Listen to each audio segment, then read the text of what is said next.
Hello and welcome to Let's Read Horror Stories. Please leave a comment where you are watching in the world. Please leave a like and subscribe.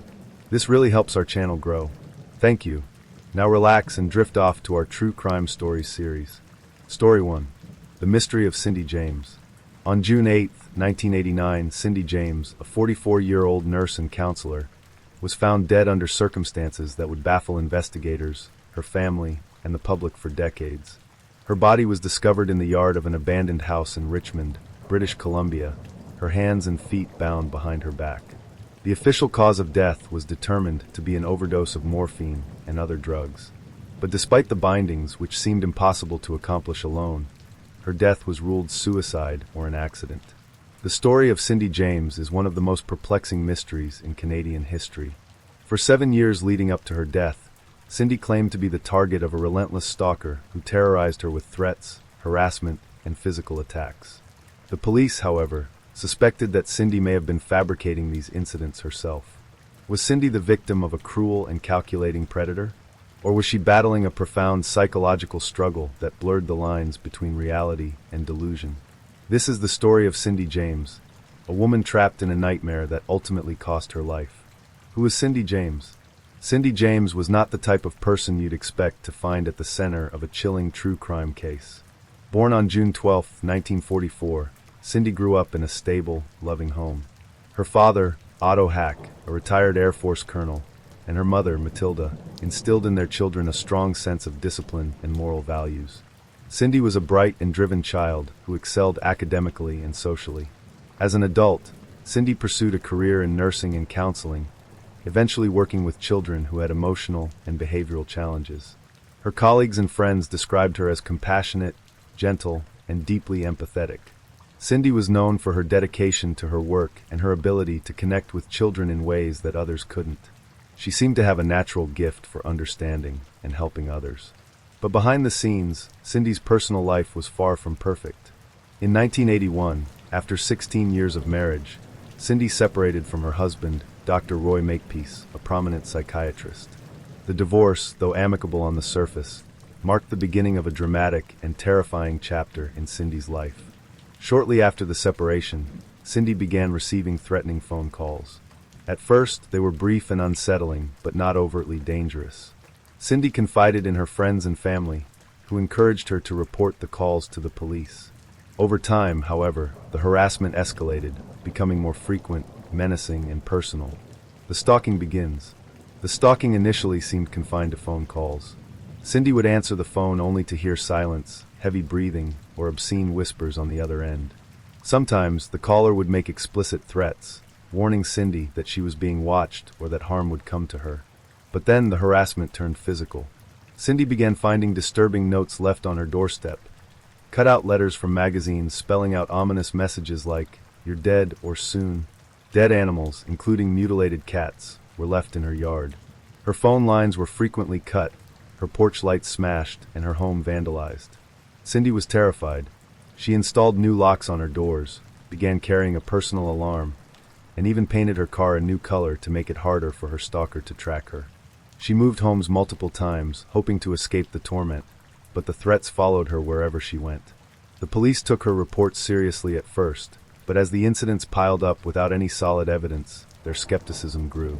Cindy's accounts of the harassment were detailed and consistent, but they were also strangely elusive.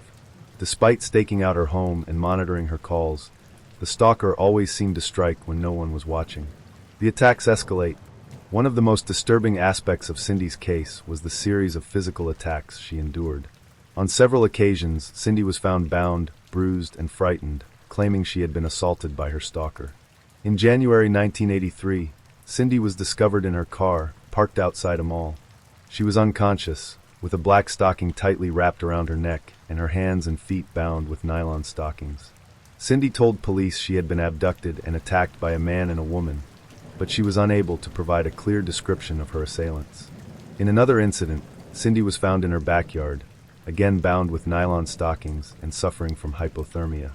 A needle mark was discovered on her arm, suggesting she had been injected with a sedative. Cindy claimed she had no memory of how she ended up there, but she believed her stalker was responsible. Despite these terrifying experiences, police began to suspect that Cindy might be staging the attacks herself. They pointed to the lack of physical evidence supporting her claims, and the fact that the incidents always seemed to occur when Cindy was alone. Some officers speculated that Cindy's mental health was deteriorating, and that she was orchestrating the harassment to gain attention or sympathy. Private investigator Ozzy Cabin. Frustrated with the lack of progress from the police, Cindy hired a private investigator, Ozzy Cabin, to help uncover the identity of her stalker.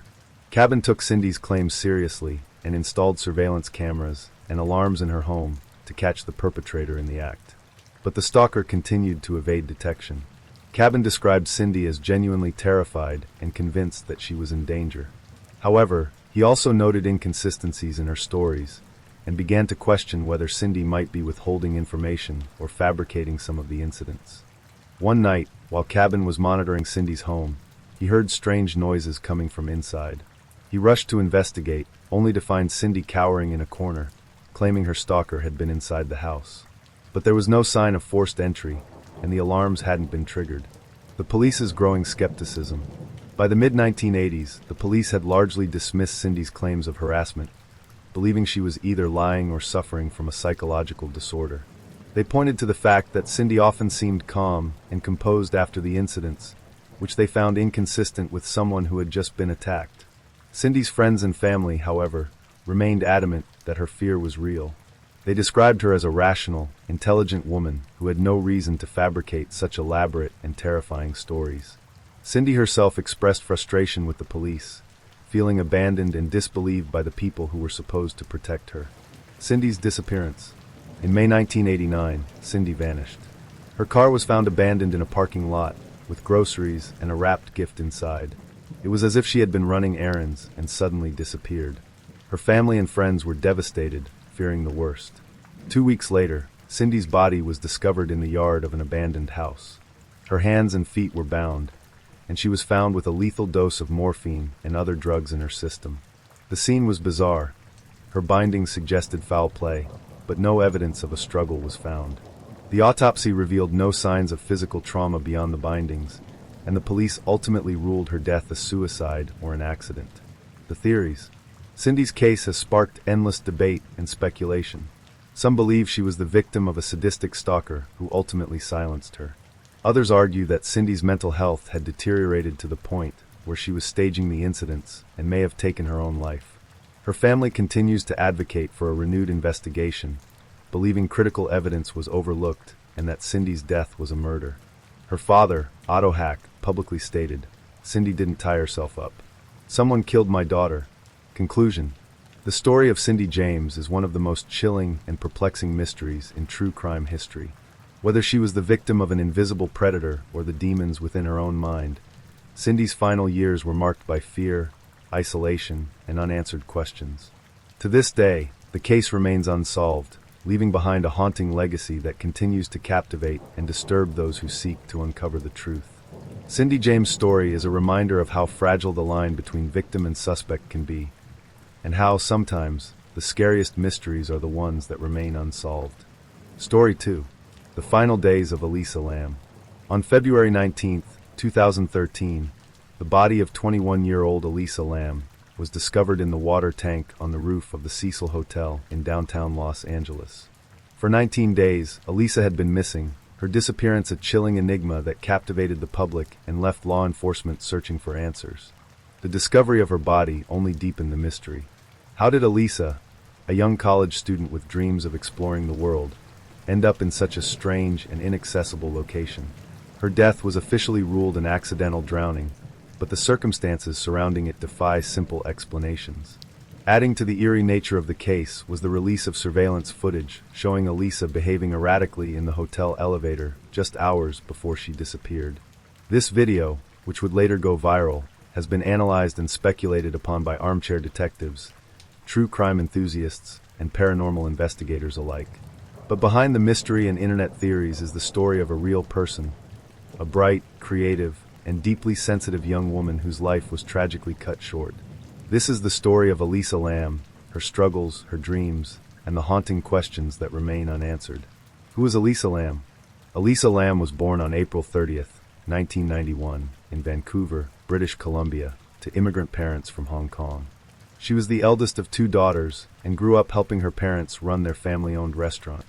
By all accounts, Elisa was a bright and curious child with a love for reading, writing, and self-expression.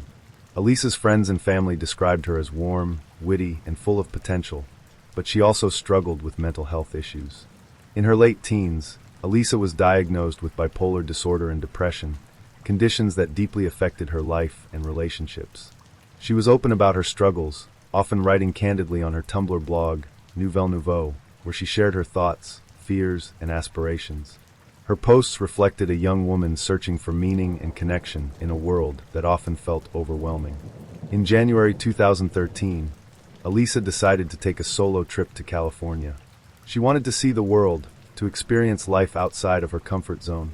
It was supposed to be an adventure, a chance to escape the monotony of her routine and explore new possibilities.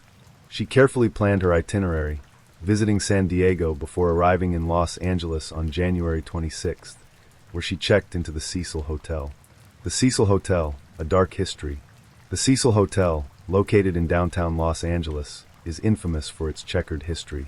Built in 1924, the hotel was originally intended as a luxurious destination for business travelers, but the Great Depression and a decline in the surrounding neighborhood transformed it into a budget accommodation for transient visitors.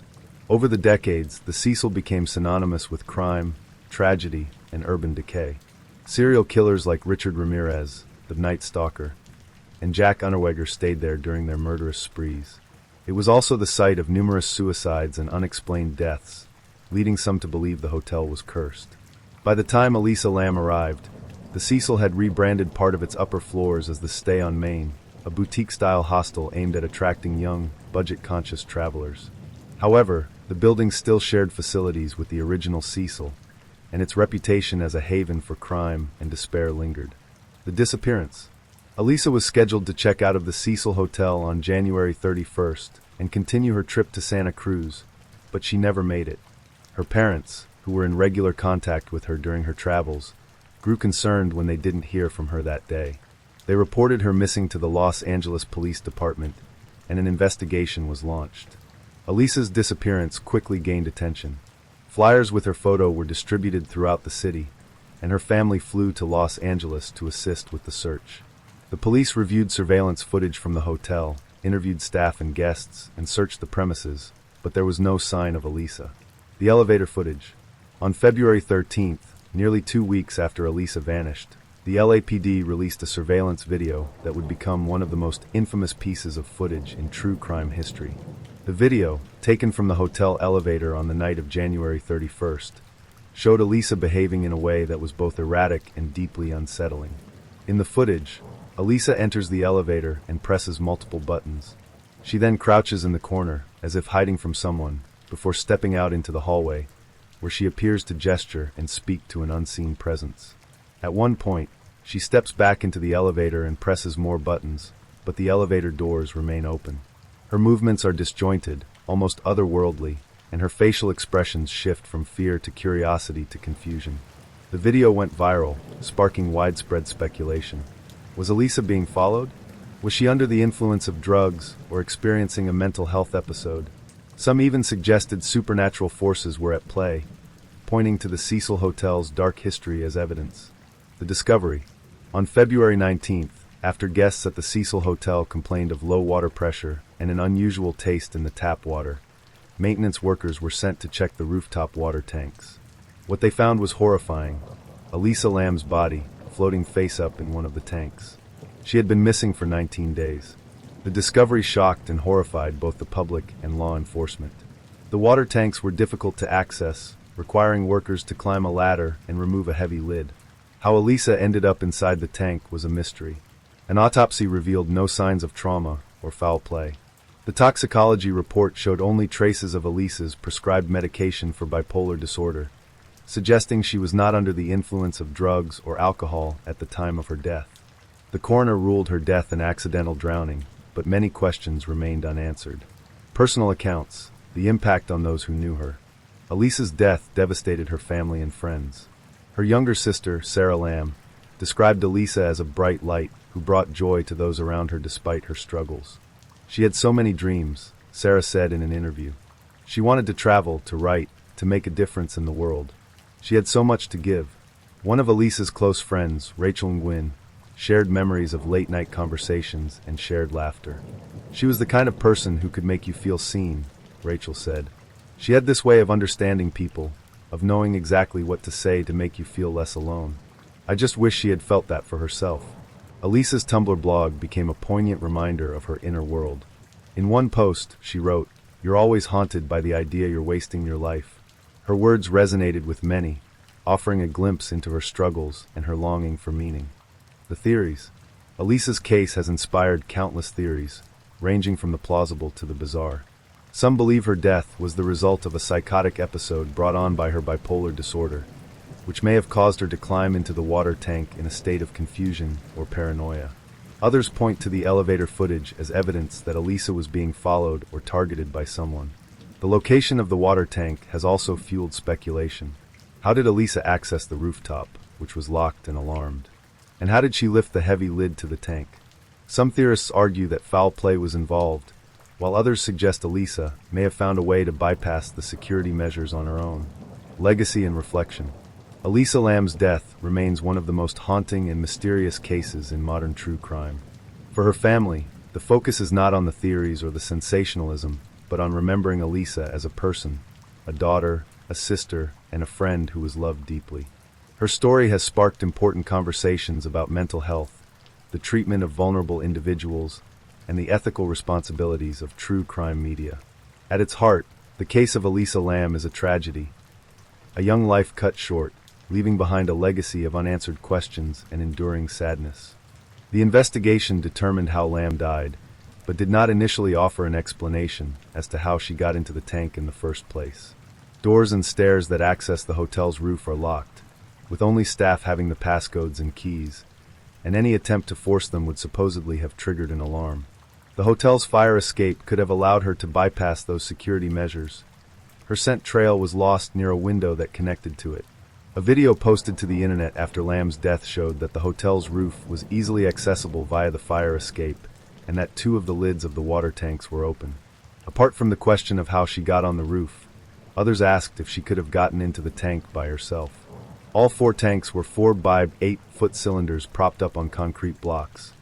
There was no fixed access to them, and hotel workers had to use a ladder to look at the water. They were protected by heavy lids that would be difficult to replace from within. The hotel employee who found the body said that the lid was open at the time, removing the issue of how she could have closed the lid from inside. Police dogs that searched through the hotel for Lam, even on the roof, shortly after her disappearance was noted, did not find any trace of her. Proponents of the theory that the elevator video shows she was under the influence of illicit drugs are not dissuaded by their absence from the toxicology screen, suggesting that they might have broken down during the period of time her body decomposed in the tank, or that she might have taken rare cocktails of such drugs that a normal screen would not detect. The very low level of her prescription drugs in her system, and the number of pills left in her prescription bottle, suggested she was under-medicating or had recently stopped taking her medication for bipolar disorder, which might have led to a psychotic episode. The autopsy report and its conclusions were also questioned based on the incomplete information. For instance, it does not say what the results of the rape kit and fingernail kit were, or even if they were processed. It also records subcutaneous pooling of blood in Lam's anal area, which some observers, who suggested was a sign of sexual abuse. One pathologist noted it could also have resulted from bloating in the course of the body's decomposition, and her rectum was also prolapsed. The coroner's pathologists were ambivalent about their conclusion that Lam's death was accidental. After her death, her Tumblr blog was updated, presumably through Tumblr's queue option that allows posts to automatically publish themselves when the user is away. Her phone was not found either with her body or in her hotel room. Whether the continued updates to her blog were facilitated by the theft of her phone, the work of a hacker, or through the queue is not known. Nor is it known whether the updates are related to her death. Story 3. The Butcher of Plainfield, The Disturbing Crimes of Ed Gain. Plainfield, Wisconsin, is the kind of place where time seems to stand still. With a population of just over 800 residents in the 1950s, it was a quiet, rural community where everyone knew each other, and crime was virtually unheard of. But everything changed on November 16th, 1957. What began as a routine missing person case would unravel into one of the most horrifying discoveries in American history. Inside a ramshackle farmhouse on the outskirts of town, police uncovered a scene so grotesque that it would haunt the investigators for the rest of their lives. The man responsible? Ed Gein, a soft-spoken recluse who, to his neighbors, seemed like nothing more than a peculiar loner.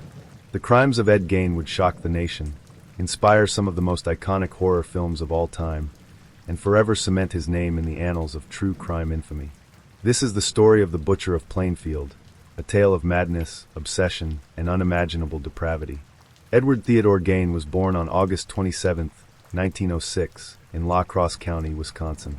He was the second son of George and Augusta Gein, a deeply dysfunctional couple whose toxic relationship would shape Ed's entire life. George Gein was an alcoholic, a man who struggled to hold down steady work and frequently squandered what little money the family had on booze.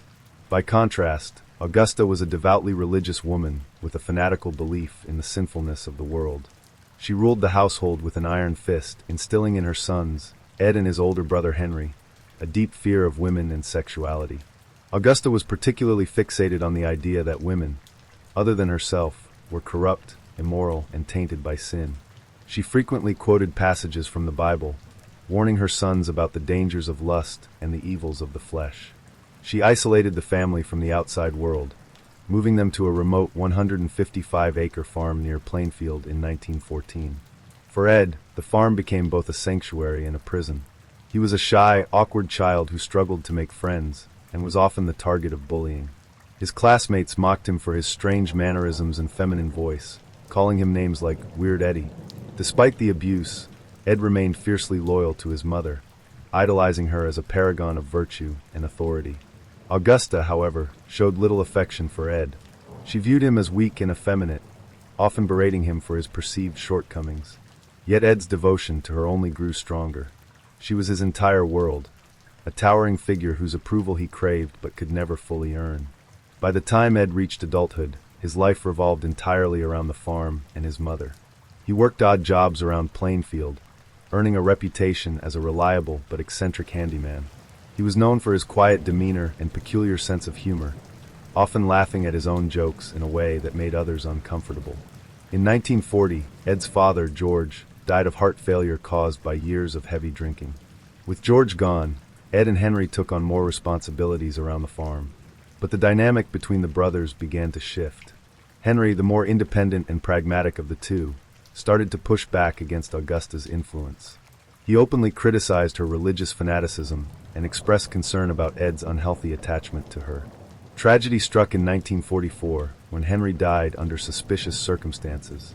The two brothers had been burning brush on the farm when the fire got out of control, prompting a response from the local fire department. After the fire was extinguished, Ed reported his brother missing. Hours later, Henry's body was found lying face down in an area untouched by the fire. Although there were bruises on Henry's head, the authorities ruled his death an accident, attributing it to asphyxiation from smoke inhalation. No autopsy was conducted, and Ed's involvement in his brother's death was never thoroughly investigated. With Henry gone, Ed was left alone with Augusta. But their time together would be short-lived. In 1945, Augusta suffered a series of strokes that left her bedridden and increasingly dependent on Ed. He cared for her with unwavering devotion, but her condition continued to deteriorate. She died later that year, leaving Ed utterly devastated. Augusta's death marked a turning point in Ed's life.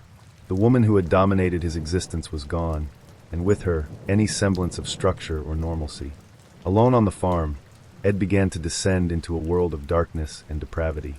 For years after his mother's death, Ed lived in near-total isolation. He boarded up Augusta's bedroom, preserving it as a macabre shrine to her memory, while the rest of the house fell into squalor. Piles of trash, old newspapers, and discarded food littered the rooms, creating a filthy, chaotic environment that mirrored Ed's deteriorating mental state. But Ed's loneliness was not his only torment. He became consumed by a morbid fascination with death and the female body, fueled by his mother's teachings and his own suppressed desires. He began reading medical textbooks, anatomy manuals, and pulp horror magazines, fixating on images of mutilation and dismemberment. It wasn't long before Ed's macabre interests turned into action. Between 1947 and 1952, he started visiting local cemeteries under the cover of darkness. Armed with a shovel and a twisted sense of purpose, Ed exhumed the bodies of recently deceased women who reminded him of his mother. Ed later confessed to making as many as 40 nocturnal trips to cemeteries, though he claimed he only succeeded in retrieving bodies on about 9 occasions. He would bring the corpses back to the farm, where he used their skin and bones to create grotesque artifacts. Among the items found in Ed's home were lampshades, belts, and chairs made from human skin, as well as bowls crafted from skulls. He even fashioned a woman's suit out of tanned human skin, which he reportedly wore in a bizarre attempt to become his mother. On November 16, 1957, Plainfield hardware store owner Bernice Wardens went missing. Her son, Deputy Sheriff Frank Wardens, became concerned when he stopped by the store and found it deserted. The cash register was empty, and there was a trail of blood leading out the back door. Frank immediately suspected Ed Gain, who had been seen in the store the previous evening. Ed had mentioned that he would return the next day to purchase antifreeze, and the last receipt written by Bernice was for a can of antifreeze sold to Ed.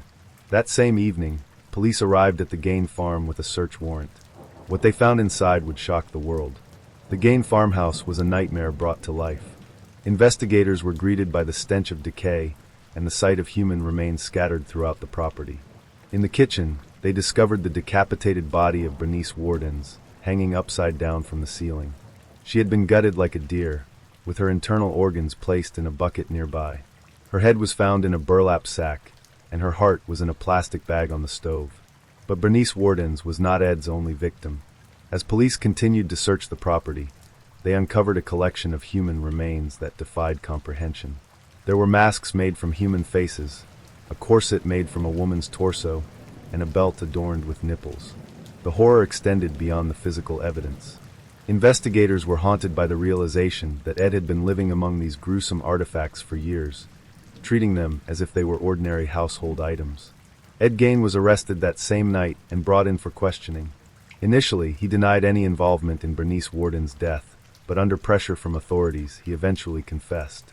Ed admitted to killing Bernice and another local woman, Mary Hogan, who had gone missing in 1954. He also detailed his grave-robbing activities, describing how he exhumed bodies to satisfy his twisted desires. Despite his confessions, Ed seemed detached from the gravity of his actions. He spoke about his crimes with a disturbing level of calmness, as if he were recounting mundane tasks rather than acts of unspeakable horror. Ed Gain was charged with first-degree murder for the death of Bernice Wardens. However, he was found unfit to stand trial and was committed to a mental institution. In 1968, after years of treatment, Ed was deemed competent to stand trial. He was found guilty but legally insane and was sentenced to life in a psychiatric facility. Legacy and reflection. The crimes of Ed Gain have left an indelible mark on popular culture, inspiring iconic horror films like Psycho, The Texas Chainsaw Massacre, and The Silence of the Lambs. But beyond the fictionalized portrayals lies the true story of a man whose life was shaped by isolation, mental illness, and a deeply disturbed upbringing. For the residents of Plainfield, the legacy of Ed Gain is one of horror and heartbreak, a reminder that even the quietest towns can harbor the darkest secrets. Story 4. The Beat K Killer and His Twisted Reign of Terror. Wichita, Kansas, a city known for its wide-open plains, Midwestern hospitality, and quiet suburban streets, became the hunting ground for one of the most sadistic killers in American history. For over 3 decades, Dennis Rader, later known as the BTK Killer, terrorized the community, leaving a trail of unspeakable horror in his wake. BTK, standing for Bind, Torture, Kill, was more than just a name, it was a manifesto. Rader not only murdered his victims but sought to dominate and control them in life and death. He stalked his prey with meticulous planning, often watching them for weeks before striking. His methodical nature and ability to blend into the community allowed him to elude capture for over 30 years, during which time he taunted law enforcement and the public with letters, poems, and packages, each one a chilling reminder of his presence. But behind the mask of a monster was a man who appeared utterly ordinary. A family man, a church leader, and a compliance officer, Dennis Rader led a double life that deceived everyone around him. This is the story of the BTK Killer, a tale of unimaginable cruelty, personal tragedy, and the relentless pursuit of justice. It was a cold January morning in 1974 when Wichita police received a call from Charlie Otero, a 15-year-old boy who had just returned home from school. His voice trembled as he described what he had found. His parents, Joseph and Julie Otero, and his two younger siblings, Josephine, 11, and Joseph Jr., 9, were dead inside their modest home. Police arrived to a scene that would haunt them for the rest of their lives. Joseph Otero, a 38-year-old Air Force veteran, was lying face down on the floor, his hands and feet bound tightly with cord. His face was swollen and bruised, evidence of the struggle he endured before succumbing to suffocation. Julie, his wife, was found nearby, her body similarly bound. The marks on her neck revealed the brutality of her strangulation. But it was the discovery in the basement that disturbed even the most seasoned investigators. 11-year-old Josephine was hanging from a pipe, her hands tied behind her back, her body partially nude. The killer had taken his time, staging her in a way that spoke to his perverse need for domination and control. Police reports detailed the methodical nature of the crime. The killer had cut phone lines before entering the home, ensuring no one could call for help. The knots used to bind the victims were precise, as if tied by someone with experience. Investigators knew they were dealing with someone who had planned the murders down to the smallest detail. Charlie Otero, who had discovered the bodies, was left to grapple with the unimaginable loss of his family. Decades later, in interviews, he would describe the emotional scars that never healed. "I lost everything that day," he said. "My parents, my siblings, my sense of safety. BTK didn't just kill my family, he destroyed my life." Months after the Otero murders, the Wichita Eagle received a cryptic letter from someone claiming to be the killer. The letter was chilling in its detail, describing the murders in a way that only the perpetrator could know. "I write this letter to you for the sake of the taxpayer, as well as your time," it began. "I did it by myself with no one's help. There has been no talk either. Let me put it straight." The author referred to himself as BTK, bind, torture, kill, a name that would become synonymous with fear in Wichita. The letter was riddled with misspellings and grammatical errors, but its content was disturbingly precise. For law enforcement, the letter was both a breakthrough and a taunt. It confirmed that the Otero murders were not random, but the work of a calculated killer who craved attention. "He wanted us to know he was out there," said retired Detective Sam Houston in a 2004 interview. "He wanted the world to know he was smarter than us, that he could kill whenever he wanted and get away with it."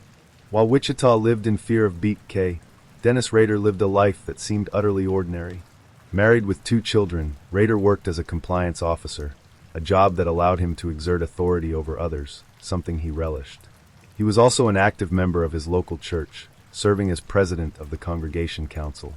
Neighbors described Rader as polite and unassuming, if a bit strict. "He was the kind of guy who would measure your grass and tell you if it was too tall," said one neighbor. But he wasn't someone you'd ever think was dangerous. Rader's ability to compartmentalize his life was chilling. While he attended church and family barbecues, he was secretly planning his next murder. He referred to his victims as projects, stalking them for weeks or even months before striking. He meticulously documented his activities, keeping journals and photographs as trophies of his crimes. BTK struck again in April 1974, just a few months after the Otero murders. Catherine Bright, a 21-year-old college student, was attacked in her home. She and her brother, Kevin, were ambushed by BTK as they entered the house. Rader tied them up and attempted to strangle Catherine, but Kevin broke free and fought back. Rader shot Kevin twice before returning to Catherine, stabbing her multiple times. Kevin survived his injuries, becoming one of the few people to escape BTK's clutches. Over the next several years, Rader would claim more victims, each murder executed with the same meticulous planning. His ability to evade capture frustrated law enforcement, who struggled to piece together clues. Rader's need for attention was insatiable. In 1978, he sent another letter to Cake TV in Wichita, taking credit for 7 murders. The letter included a list of potential nicknames for himself, such as the Wichita Strangler and the Asphyxiator, before settling on BTK. The letter also contained a poem titled, "Oh, Death to Nancy," referencing his 1977 murder of Nancy Fox, a 25-year-old who was found strangled in her home. Detective Landwehr, who would later lead the task force to catch BTK, described the letter as both a gift and a curse. It provided confirmation that BTK was still active, but also highlighted his arrogance. "He thought he was untouchable," Landwehr said. In 1991, BTK seemed to vanish. For over a decade, Wichita felt a sense of relief. Had the killer been arrested for another crime? Had he died? But Dennis Rader had simply gone dormant. He was busy raising his family, pursuing hobbies, and continuing his work as a compliance officer. The monster had not disappeared, he was merely waiting. In 2004, on the 30th anniversary of the Otero murders, BTK reemerged. He sent a letter to the Wichita Eagle, taking credit for an unsolved murder from 1986. The letter included photographs of the victim, Vicky Wegrel, and a copy of her driver's license. The taunts began again, with Rader sending packages, letters, and even a computer disk to the police. His arrogance would ultimately be his downfall. Investigators traced metadata from the disk to Rader's church, leading them to him. On February 25, 2005, Dennis Rader was arrested outside his home. The man who had terrorized Wichita for over 30 years was finally in custody. During his interrogation, Rader confessed to 10 murders, describing his crimes in chilling detail. He spoke of his victims as projects and recounted his methods with a disturbing lack of remorse. In August 2005, Rader was sentenced to 10 consecutive life terms. For the families of his victims, it was a bittersweet moment. Justice had been served, but the scars left by Rader's crimes would never fully heal. The story of Dennis Rader stands as a chilling reminder of the evil that can hide behind the most ordinary facades. For the people of Wichita, the name BTK will forever be synonymous with terror, pain, and loss. Story 5. The disturbing crimes of Andre Rand and the mystery of Staten Island's missing children. Staten Island, New York, is often thought of as a quiet borough, a suburban escape from the chaos of Manhattan. Nestled between tree-lined streets and waterfront views is a community that, in the 1970s and 1980s, seemed safe. A place where children could play outside until dusk, and neighbors felt secure leaving their doors unlocked. But every town has its secrets, and Staten Island held a dark one. Parents whispered about the Cropsey Man, a local urban legend about a deranged killer who lurked in the woods. Children dared each other to venture near the abandoned buildings that dotted the borough's forested areas. But Cropsey wasn't just a myth. By the mid-1970s, Staten Island was gripped by a real terror, a string of child disappearances that would remain unsolved for years. The man eventually linked to these crimes was Andre Rand, a drifter and convicted sex offender whose presence alone sent shivers down the spines of residents. Rand's crimes were so disturbing that they blurred the line between fact and fiction, weaving his name into the very fabric of the Cropsey mythos. This is the story of Andre Rand, Staten Island's real-life boogeyman, a tale of unimaginable horror, personal loss, and a community haunted by the unknown.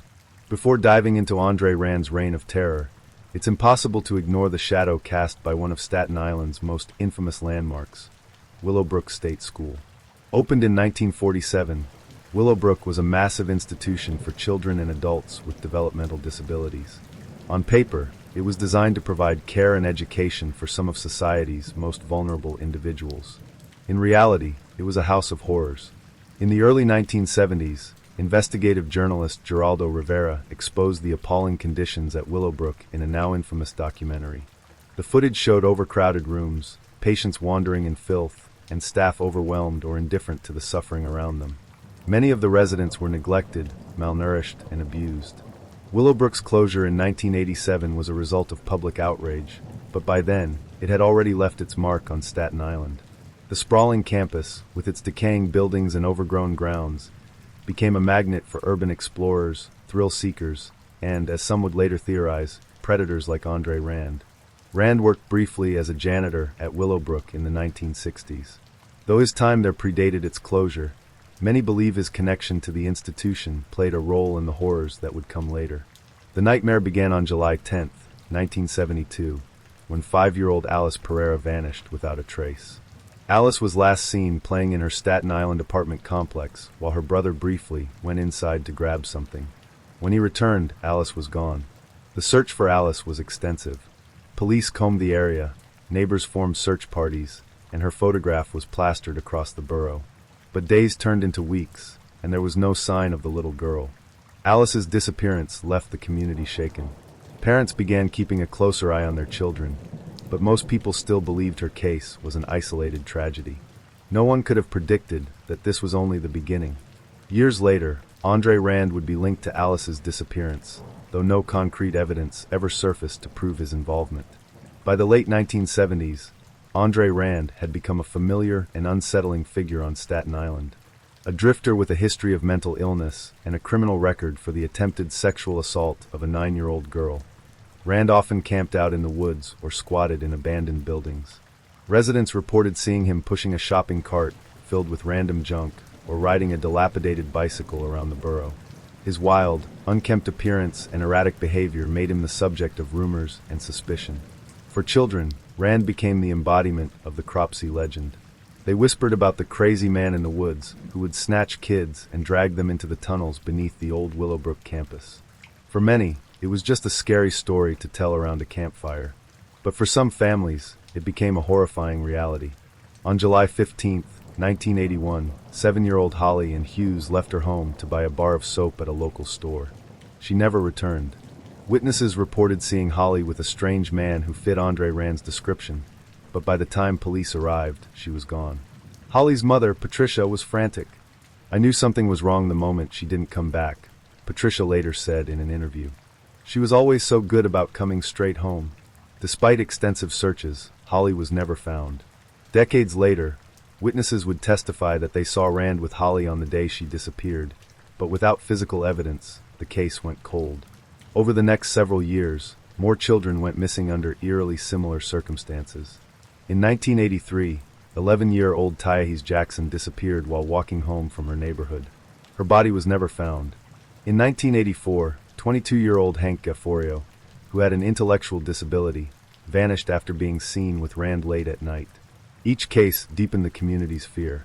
Parents no longer let their children play outside unsupervised, and rumors about Andre Rand's involvement spread like wildfire. The case that would ultimately lead to Rand's arrest was the disappearance of 12-year-old Jennifer Schweiger, a girl with Down syndrome who vanished on July 9, 1987. Jennifer was last seen walking near her home, and witnesses reported seeing her with a man who matched Rand's description. The search for Jennifer was one of the largest in Staten Island's history. Hundreds of volunteers scoured the borough, focusing on the woods near the abandoned Willowbrook campus. After weeks of searching, a volunteer made a shocking discovery: a shallow grave containing Jennifer's partially buried body. The location was near a campsite that Rand had been using. Andre Rand was arrested shortly after Jennifer's body was discovered. During his interrogation, he denied any involvement in her death or the other disappearances. But the circumstantial evidence against him was compelling. At Rand's trial, witnesses testified about seeing him with Jennifer on the day she disappeared. Prosecutors argued that his history of predatory behavior made him the prime suspect. Rand was convicted of first-degree kidnapping in Jennifer's case and sentenced to 25 years to life. In 2004, he was convicted of kidnapping Holly Ann Hughes and received an additional 25-year sentence. To this day, Andre Rand maintains his innocence, and the full extent of his crimes remains unknown. Some believe he was responsible for all of Staten Island's missing children, while others think he was merely a scapegoat for a community desperate for answers. For the families of the victims, the pain never goes away. "I still think about her every day," said Patricia Hughes, Holly's mother. "I just want to know what happened to my little girl."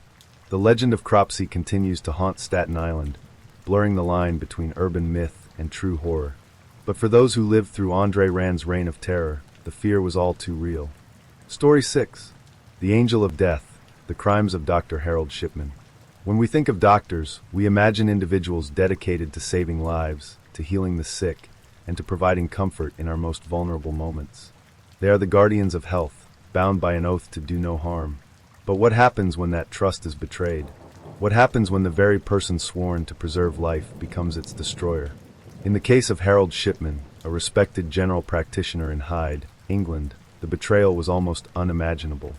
Over the course of his career, Shipman, who would later be dubbed Dr. Death and the Angel of Death, murdered at least 250 of his patients, making him one of the most prolific serial killers in history. This is the story of Harold Shipman, a doctor whose charm and calm demeanor masked a dark, murderous intent. Through real accounts from victims' families, police investigations, and courtroom proceedings, this documentary-like narrative delves into the chilling rise and fall of a man who exploited his position of trust to commit unthinkable acts. In the quiet town of Hyde, Greater Manchester, Harold Frederick Shipman was a beloved figure. Born on January 14, 1946, in Nottingham, England, Shipman grew up in a working-class family. His mother, Vera, was a dominant figure in his life, a woman who instilled in him a sense of superiority and a disdain for weakness. Vera's death from lung cancer in 1963 had a profound impact on the young Harold. He watched as her doctor administered morphine to ease her pain, a moment many believe planted the seed for his future crimes. Shipman went on to study medicine at Leeds University and graduated in 1970. After completing his training, he began working as a general practitioner, eventually opening his own practice in Hyde in 1993. Patients admired him for his approachable manner and willingness to make house calls. He was the kind of doctor you could trust with your life, said one patient in an interview years later. He always seemed to care, always had time to listen. But behind the facade of a caring physician lurked a man who had developed a taste for power, control, and death. While Shipman's reputation in Hyde remained untarnished for much of his career, there were early signs that something was amiss. In the 1970s, during his first job at a medical practice in Todmorden, West Yorkshire, Shipman was caught forging prescriptions for pethidine, a powerful painkiller. The incident led to his dismissal and a conviction for forgery in 1975. Shipman was fined and sent to a rehabilitation program for his addiction to the drug. Remarkably, this blemish on his record did little to hinder his career. After completing treatment, he was allowed to resume practicing medicine, moving to Hyde shortly thereafter. For the next 2 decades, Shipman built a successful practice and ingrained himself in the community. Patients continued to trust him implicitly, unaware of the dark path he was already beginning to tread. The true extent of Shipman's crimes began to emerge in the late 1990s, though signs of his sinister activities had been present for years. Between 1974 and 1998, Shipman was linked to an unusually high number of deaths among his patients, most of whom were elderly women. One of the first to notice something unusual was Angela Woodruff, the daughter of Kathleen Grundy, a healthy and active 81-year-old who died suddenly on June 24, 1998.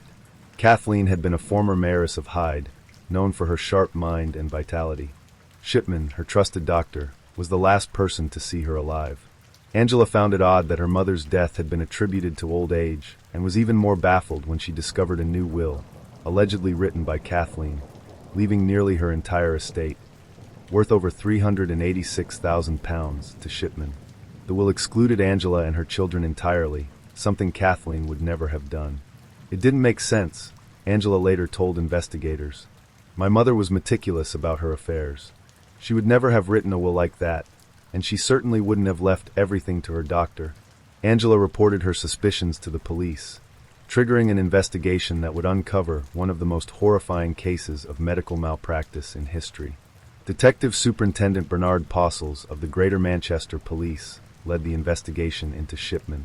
Initially, the case focused solely on Kathleen Grundy's suspicious death and the forged will. But as investigators began digging deeper, they noticed a chilling pattern. Shipman's patient records revealed an unusually high mortality rate among his patients, many of whom had died suddenly and unexpectedly.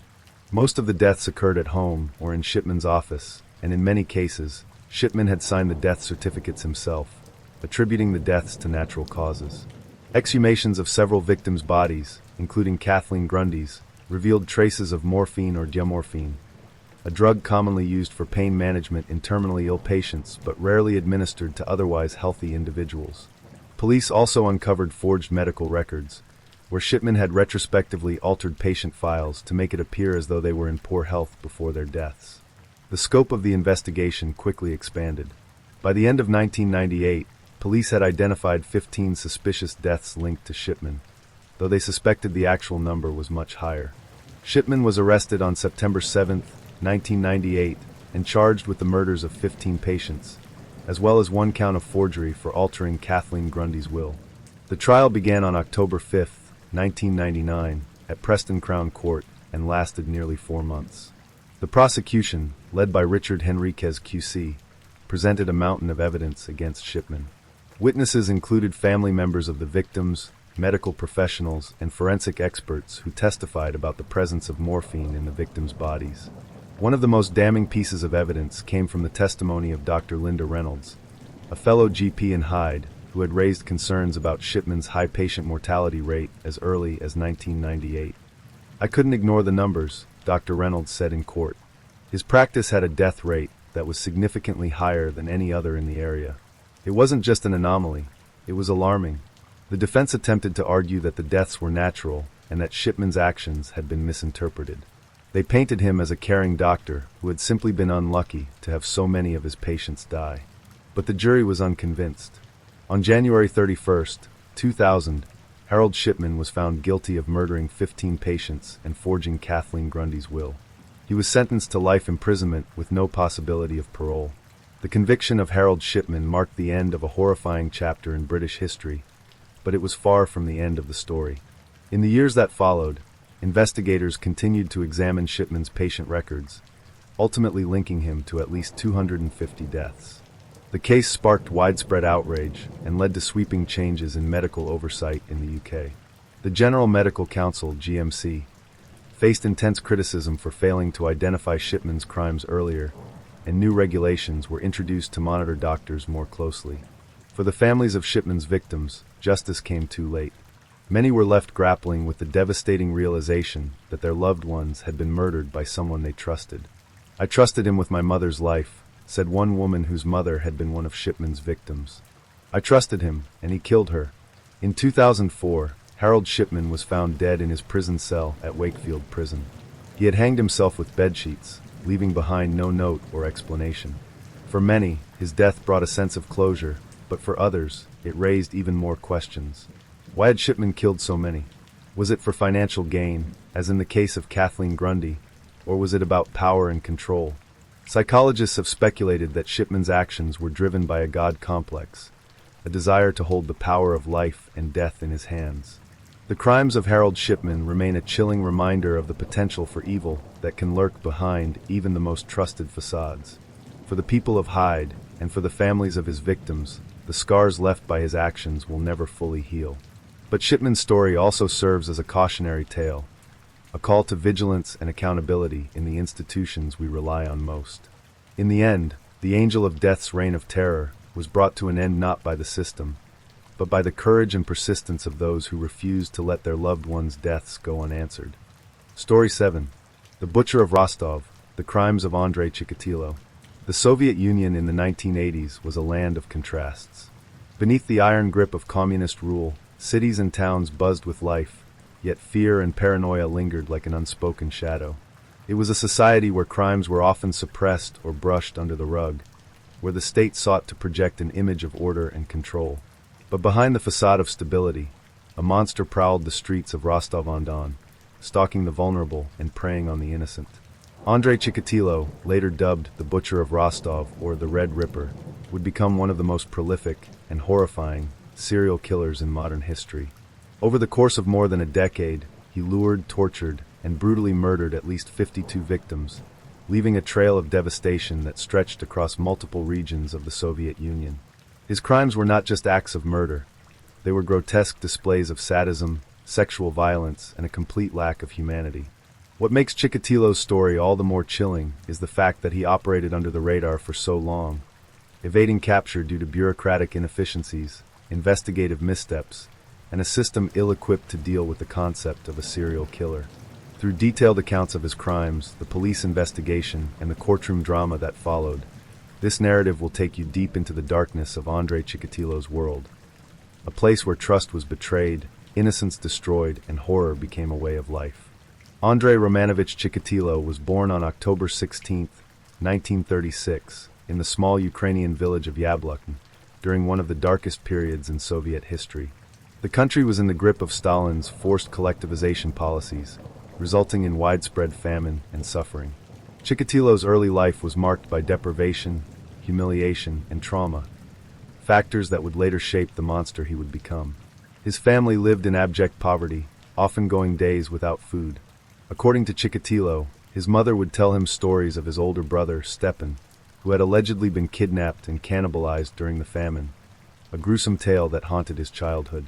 Whether this story was true or a figment of his mother's imagination is unclear, but it planted in young Andrei a macabre fascination with death and human flesh.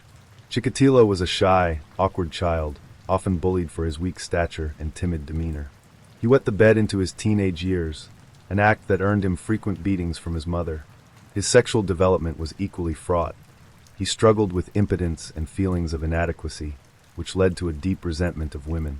During World War II, Chikatilo's village was occupied by German forces, and his family's suffering only intensified. He witnessed acts of violence and cruelty that left an indelible mark on his psyche. By the time the war ended, Chikatilo was a withdrawn and deeply troubled young man, harboring a growing sense of anger and alienation.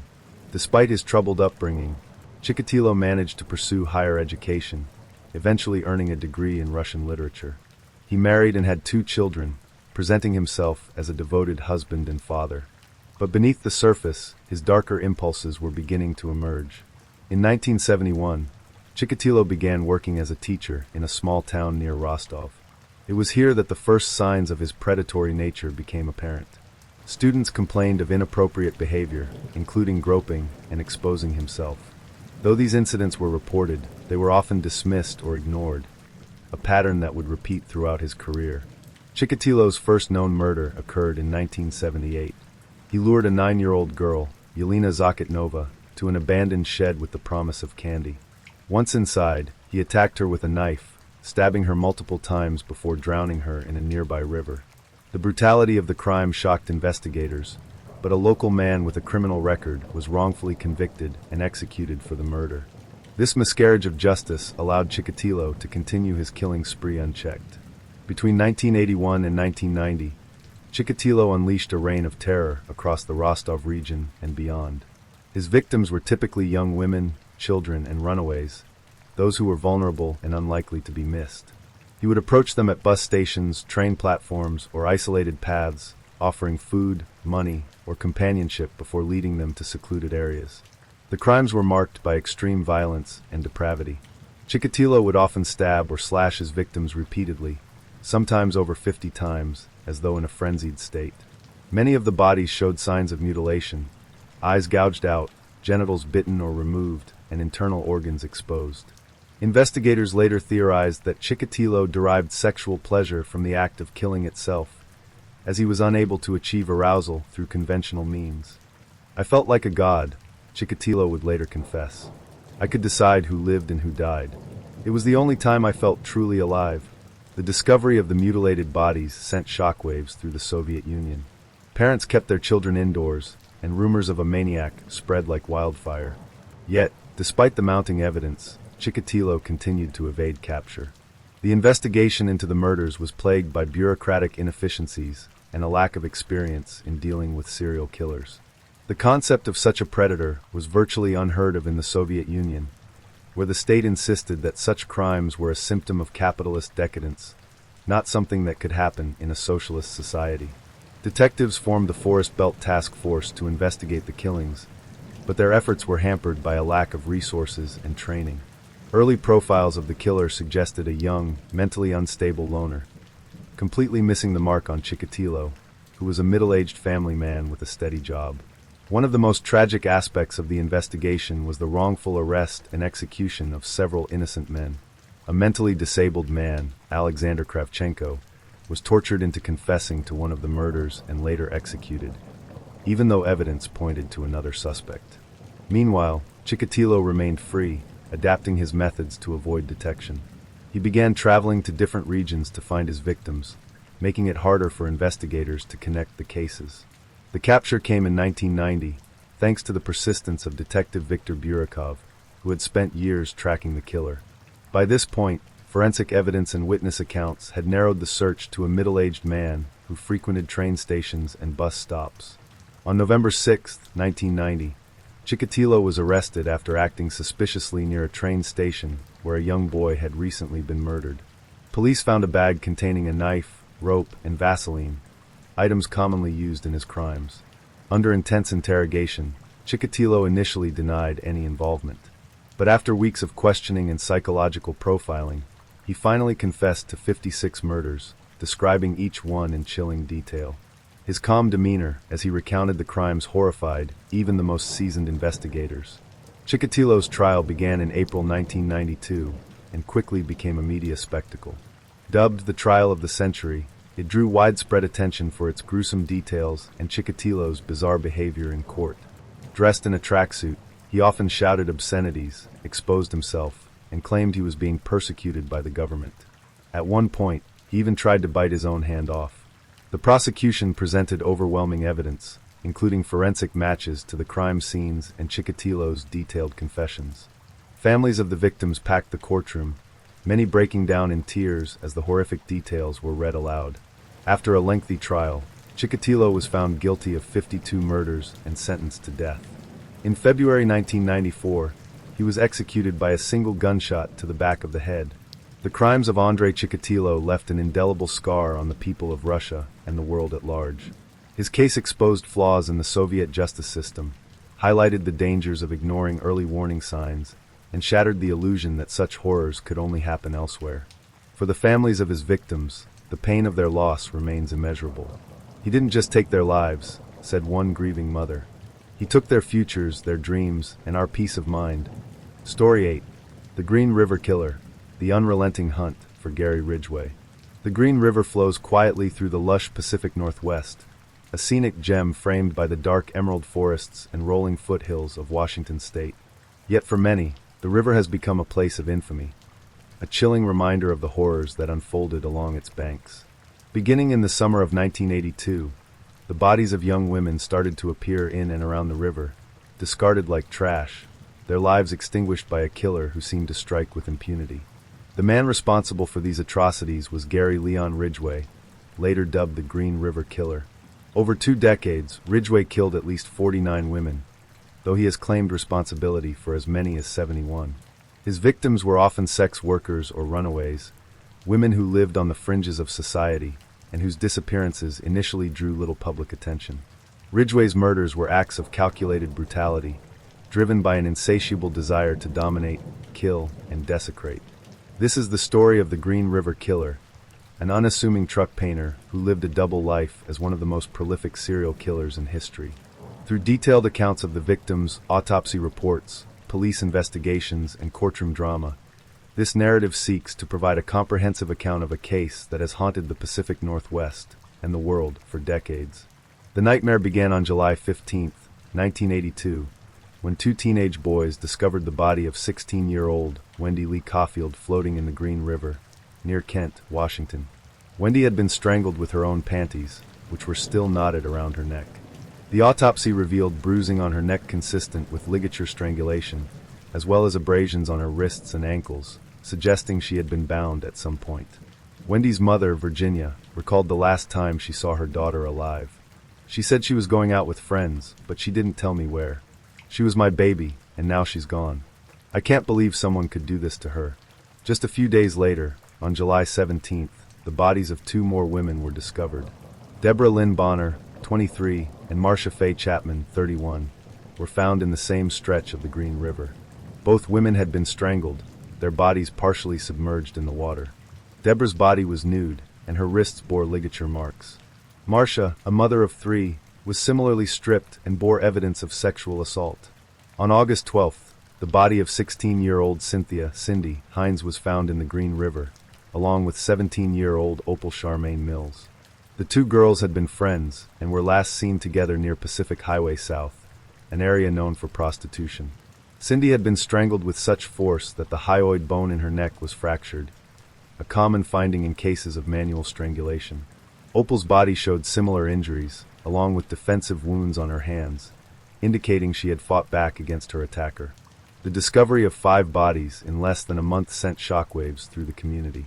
For the first time, law enforcement realized they were dealing with a serial killer. River Task Force. The King County Sheriff's Office quickly formed the Green River Task Force, led by Detective Dave Reichert. Reichert, a determined and methodical investigator, knew that they were up against a methodical and highly dangerous predator. The first challenge was identifying the victims. Many of the women who frequented Pacific Highway South were sex workers or runaways, often using aliases or living transient lifestyles. Their families were sometimes unaware they had gone missing. Reichert and his team began interviewing sex workers and other individuals who worked along Pacific Highway South.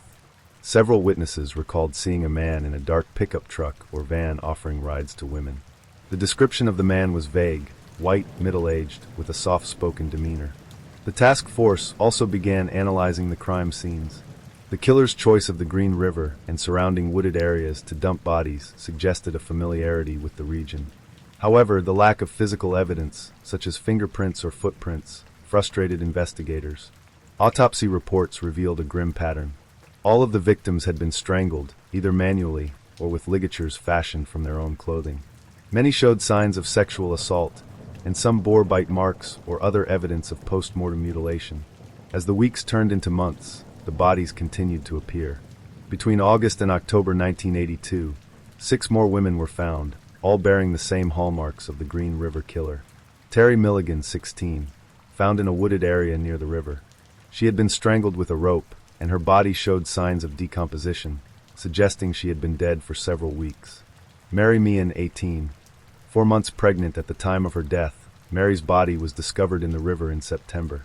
The autopsy revealed she had been strangled with her own scarf. Debbie Abernathy, 26, a sex worker last seen on Pacific Highway South. Her body was found in October, dumped in a ravine. By the end of 1982, the body count had risen to 13. The killer's ability to evade capture, despite the growing number of victims, left the task force frustrated and the community terrified. Gary Ridgway's methods were chilling in their simplicity. He targeted women who were vulnerable and unlikely to be reported missing immediately, sex workers, runaways, and women struggling with addiction. Posing as a customer, he would approach them in his truck, offering to pay for their services. Once he had lured his victims to a secluded area, Ridgway would attack. He would often strangle his victims from behind, using their own clothing or a ligature he carried with him. Forensic evidence from several victims indicated that Ridgway would sometimes tie a knot in the ligature to ensure it tightened as the victim struggled. After killing his victims, Ridgway would dump their bodies in wooded areas or along the Green River. In some cases, he would return to the crime scenes to engage in necrophilia, a detail he later confessed to during police interviews. Despite their best efforts, the Green River Task Force struggled to make progress in the case. The lack of witnesses and forensic evidence made it difficult to identify a suspect. Meanwhile, the killer continued to strike, with at least 14 more women killed between 1983 and 1984. Among them were Kimmy Pitzer, 16, last seen hitchhiking near Kent. Her skeletal remains were found in April 1984. Linda Rule, 18, abducted in May 1984. Her body was discovered months later in a shallow grave, showing signs of sexual assault. Denise Bush, 23, a sex worker whose body was found in a wooded area in October 1984, partially buried under branches. The psychological toll on the task force was immense. Detective Dave Reichert later recalled the frustration and guilt he felt as the killer continued to elude capture. Every time we found another body, it felt like a punch in the gut. We were doing everything we could, but it wasn't enough. The Green River Task Force had spent nearly 2 decades chasing shadows. As the years dragged on, it seemed like the Green River killer might never be caught. Numerous suspects had been questioned, hundreds of tips investigated, and dozens of leads followed, but the trail had gone cold. By 1987, the body count attributed to the killer had risen to over 40, and yet, the man responsible remained a ghost. That same year, Gary Ridgway's name surfaced for the first time as a potential suspect. Police had received a tip linking Ridgway to several of the victims, and his behavior fit elements of the FBI's psychological profile of the killer. Ridgway was a middle-aged white man who lived and worked in the area, and he often frequented the Pacific Highway South corridor, where many of the victims were last seen. Ridgway was arrested for soliciting prostitution in 1987, giving detectives an opportunity to question him. During his interview, Ridgway appeared calm and cooperative, offering vague but plausible explanations for his activities. When asked about his interactions with sex workers, he admitted that he occasionally hired them, but denied any involvement in the murders. His demeanor was so unassuming that investigators struggled to reconcile the idea of this mild-mannered truck painter with the violent predator they were hunting. As part of their investigation, detectives administered a polygraph test to Ridgway. To their frustration, he passed.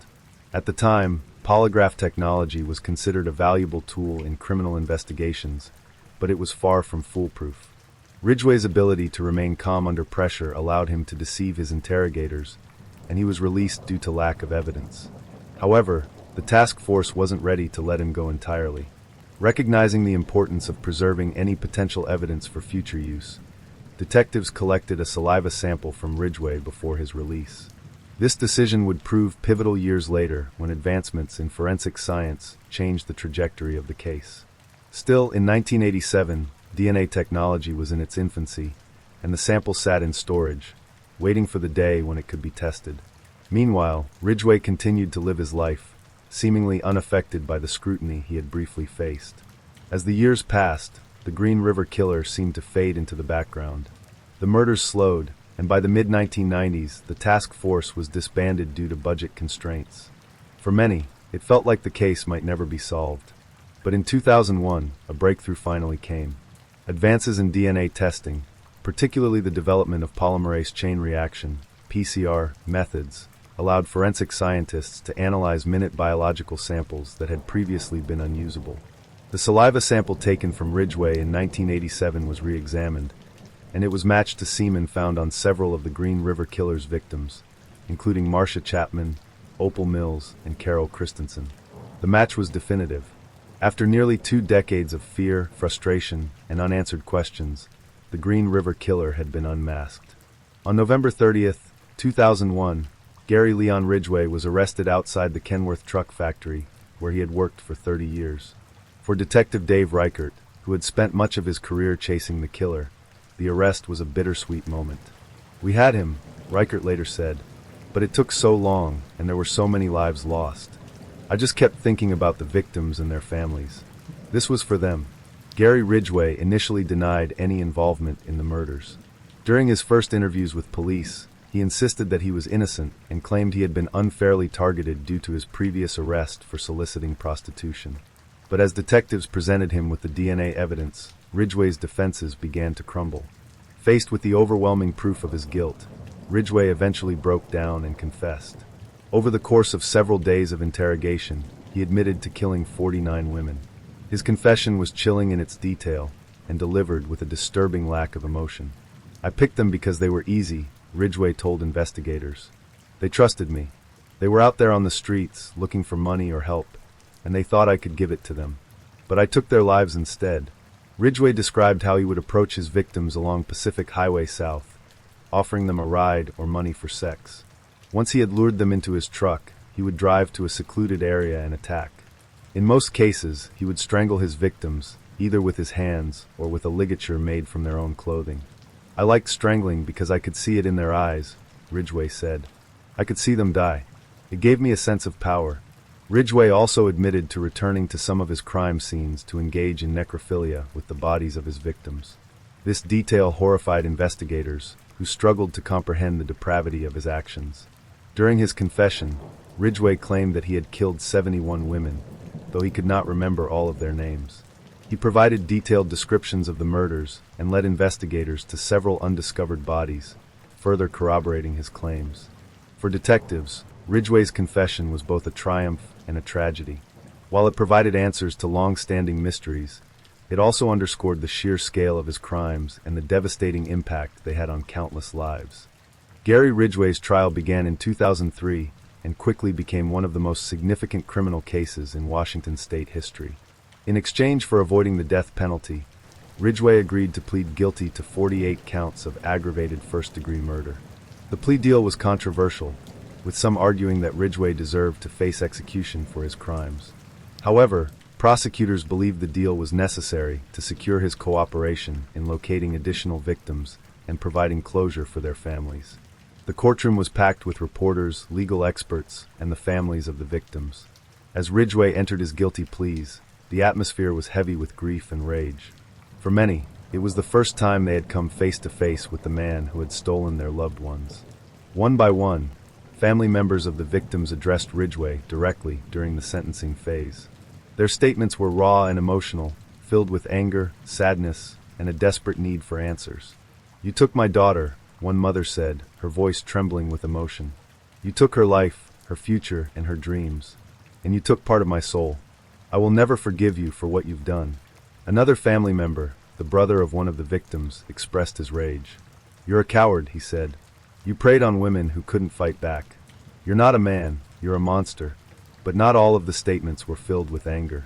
One father, whose daughter had been murdered by Ridgway, stunned the courtroom by offering him forgiveness. "I hate what you've done," the man said. "But I don't hate you. I pity you. You'll answer to God for what you've done." Ridgway showed little emotion during the proceedings, remaining stoic as the families poured out their pain. When given the opportunity to speak, he offered a brief and hollow apology. "I'm sorry for what I've done," he said. "I hope someday the families can forgive me." On December 18, 2003, Gary Ridgway was sentenced to 48 consecutive life terms without the possibility of parole. He was also ordered to pay restitution to the victims' families, though the amount was largely symbolic. Ridgway was sent to the Washington State Penitentiary in Walla Walla, where he remains to this day. For the families of his victims, the sentencing provided a measure of justice, but the pain of their loss continues to linger. "Nothing will ever bring her back," one mother said, "but at least he's where he belongs. He'll never hurt anyone else." Story 9. The Killer Clown, The Horrific Crimes of John Wayne Gacy. Suburban Chicago in the 1970s was a typical slice of American life. Tree-lined streets, tidy homes, and a strong sense of community.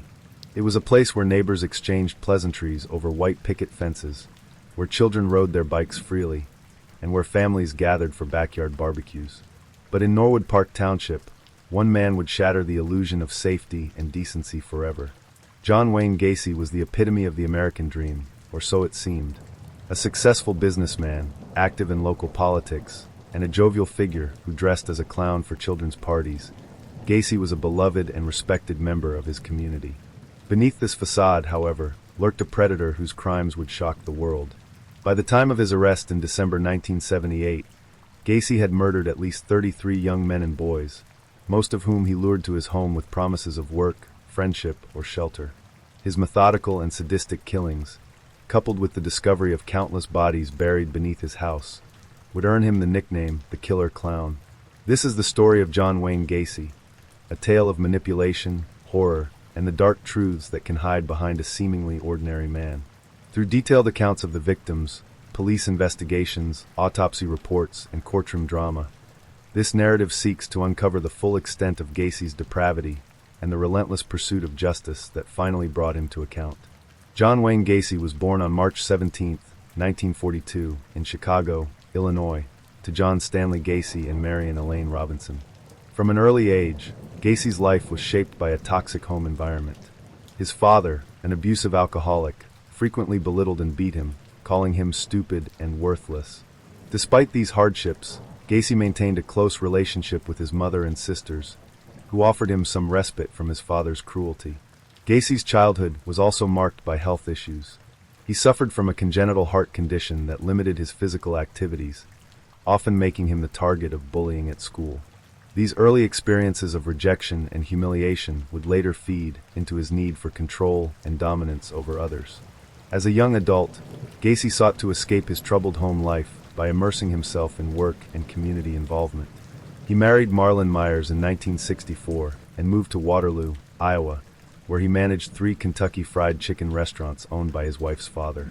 During this time, Gacy was well liked by his employees and neighbors, earning a reputation as a hard-working and generous man. However, Gacy's outward charm masked a darker side. In 1968, he was convicted of sexually assaulting a 15-year-old boy, Mark Miller, who had worked for him at one of the restaurants. Gacy lured the boy to his home under the pretense of showing him pornography before assaulting him. He was sentenced to 10 years in prison, but served only 18 months before being released on parole in 1970. Following his release, Gacy returned to Chicago and began to rebuild his life. He started his own construction business, PDM Contractors, which became highly successful.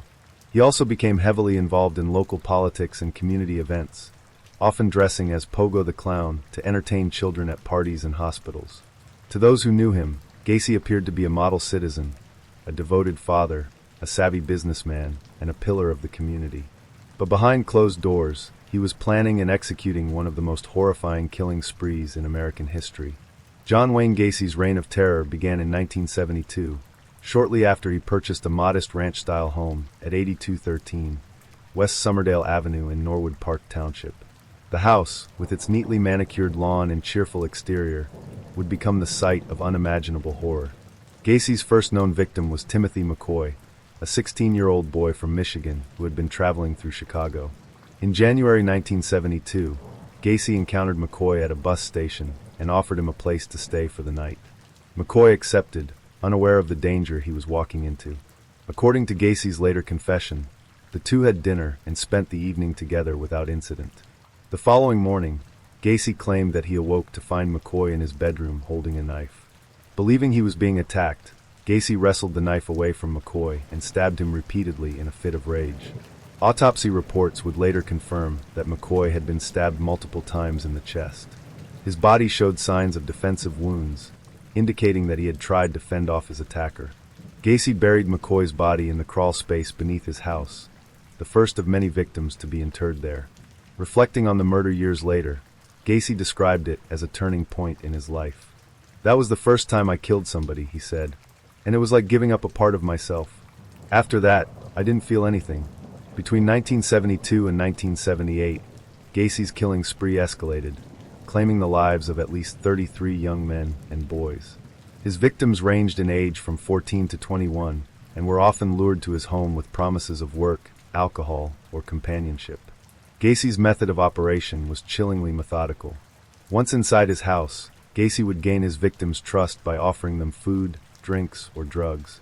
He would then perform his infamous handcuff trick, claiming he wanted to show them a magic trick he had learned as a clown. After handcuffing his victims, Gacy would strangle them with a rope or garrote, often tightening the ligature with a wooden stick. Autopsy reports from several victims revealed consistent patterns of strangulation and asphyxiation. Some bodies showed evidence of sexual assault, including anal trauma and the presence of foreign objects. The brutality of Gacy's crimes was compounded by his use of psychological manipulation, which left his victims helpless and terrified. Gacy's home became a grotesque tomb. He buried 26 of his victims in the crawl space beneath his house, carefully arranging the bodies in trenches he had dug himself. When the crawl space became too crowded, he began dumping bodies in the Des Plaines River. As Gacy's killing spree continued, young men and boys began to disappear at an alarming rate in the Chicago area. Many of the victims were last seen near bus stations, shopping centers, or hitchhiking along busy roads.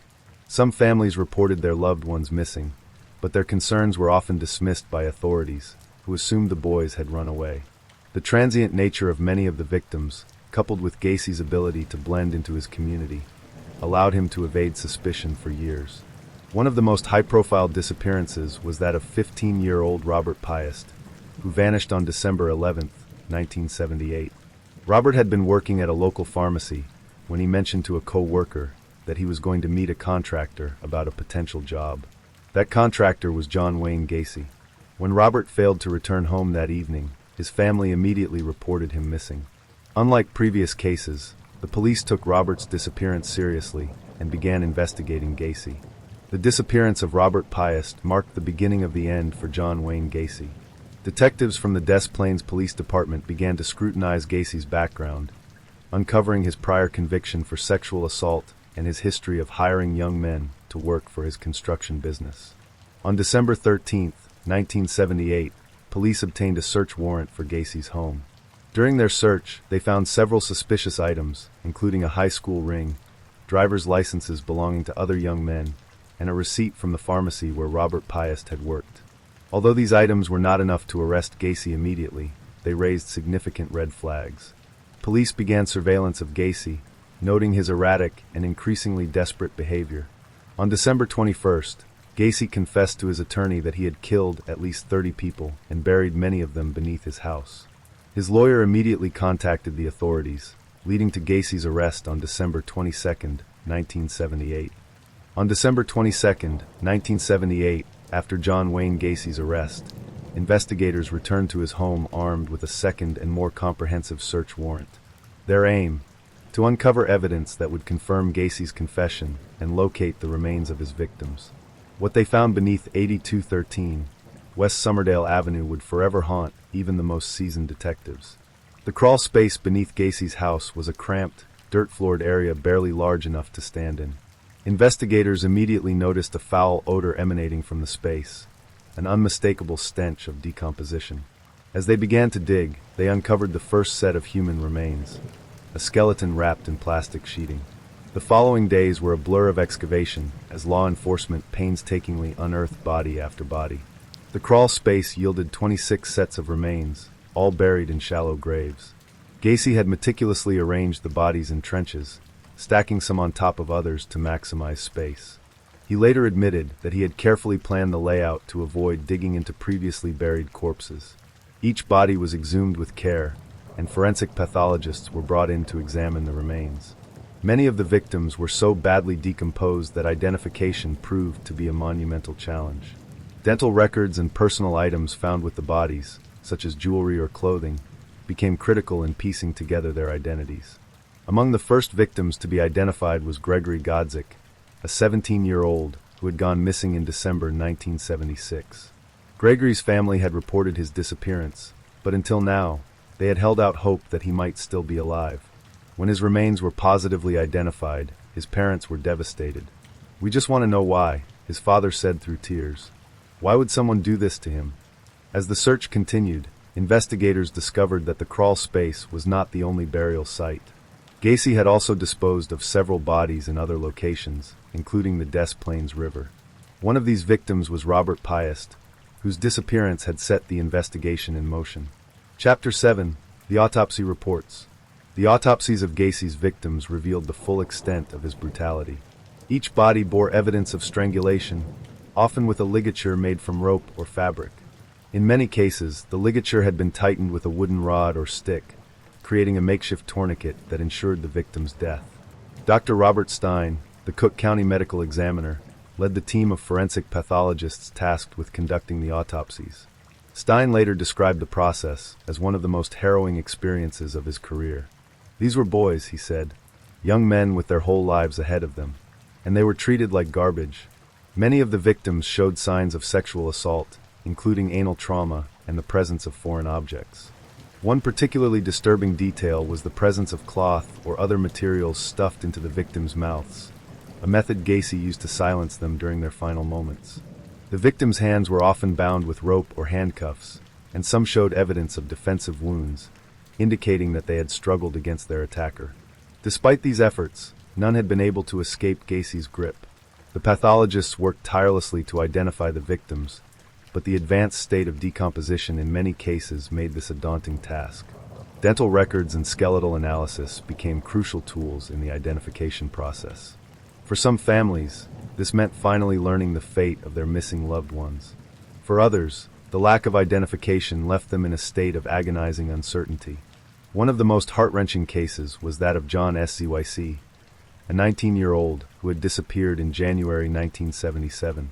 His parents had spent nearly 2 years searching for him, posting flyers and contacting anyone who might have seen him. When his remains were identified among those found in Gacy's crawl space, their worst fears were confirmed. Chapter 8: The Killer's Confession. Following his arrest, John Wayne Gacy began to cooperate with police, providing a detailed and chilling confession about his crimes. Over the course of several days, he recounted how he had lured his victims to his home, gained their trust, and ultimately murdered them. "I had a system," Gacy told investigators.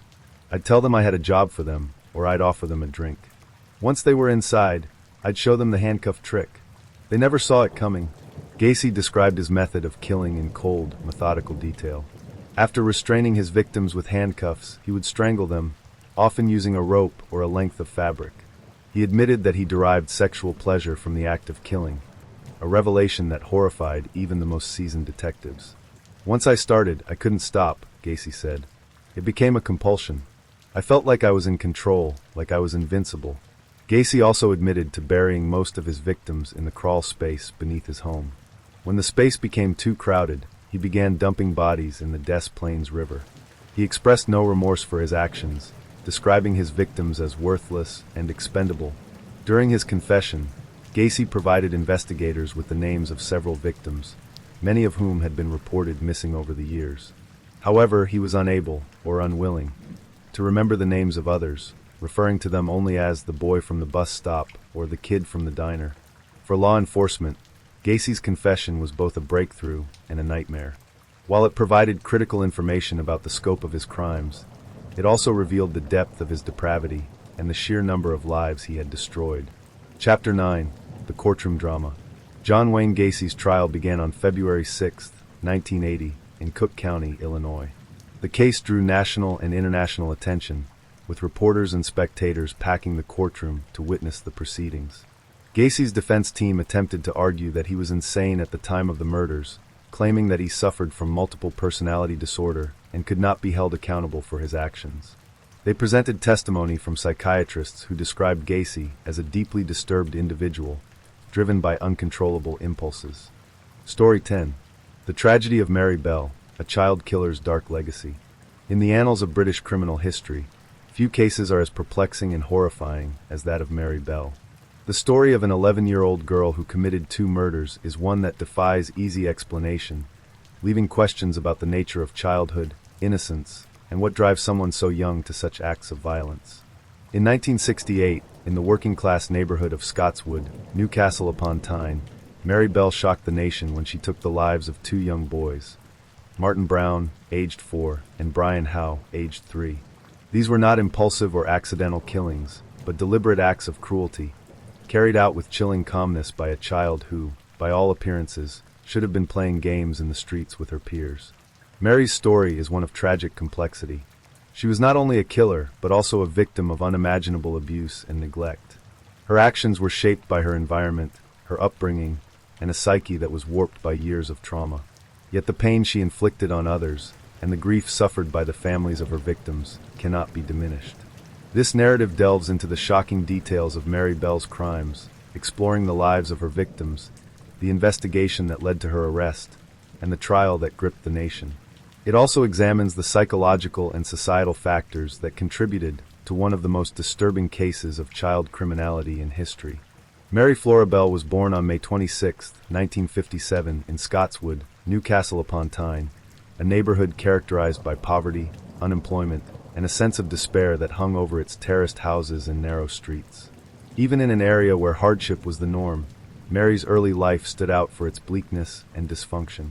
Her mother, Betty Bell, was just 17 when she gave birth to Mary. Betty worked as a prostitute and was often absent from home, leaving Mary in the care of her father, Billy Bell, a petty criminal who was also frequently away. Family members later recalled that Betty had openly expressed regret about Mary's birth, once telling a nurse, "Take that thing away from me."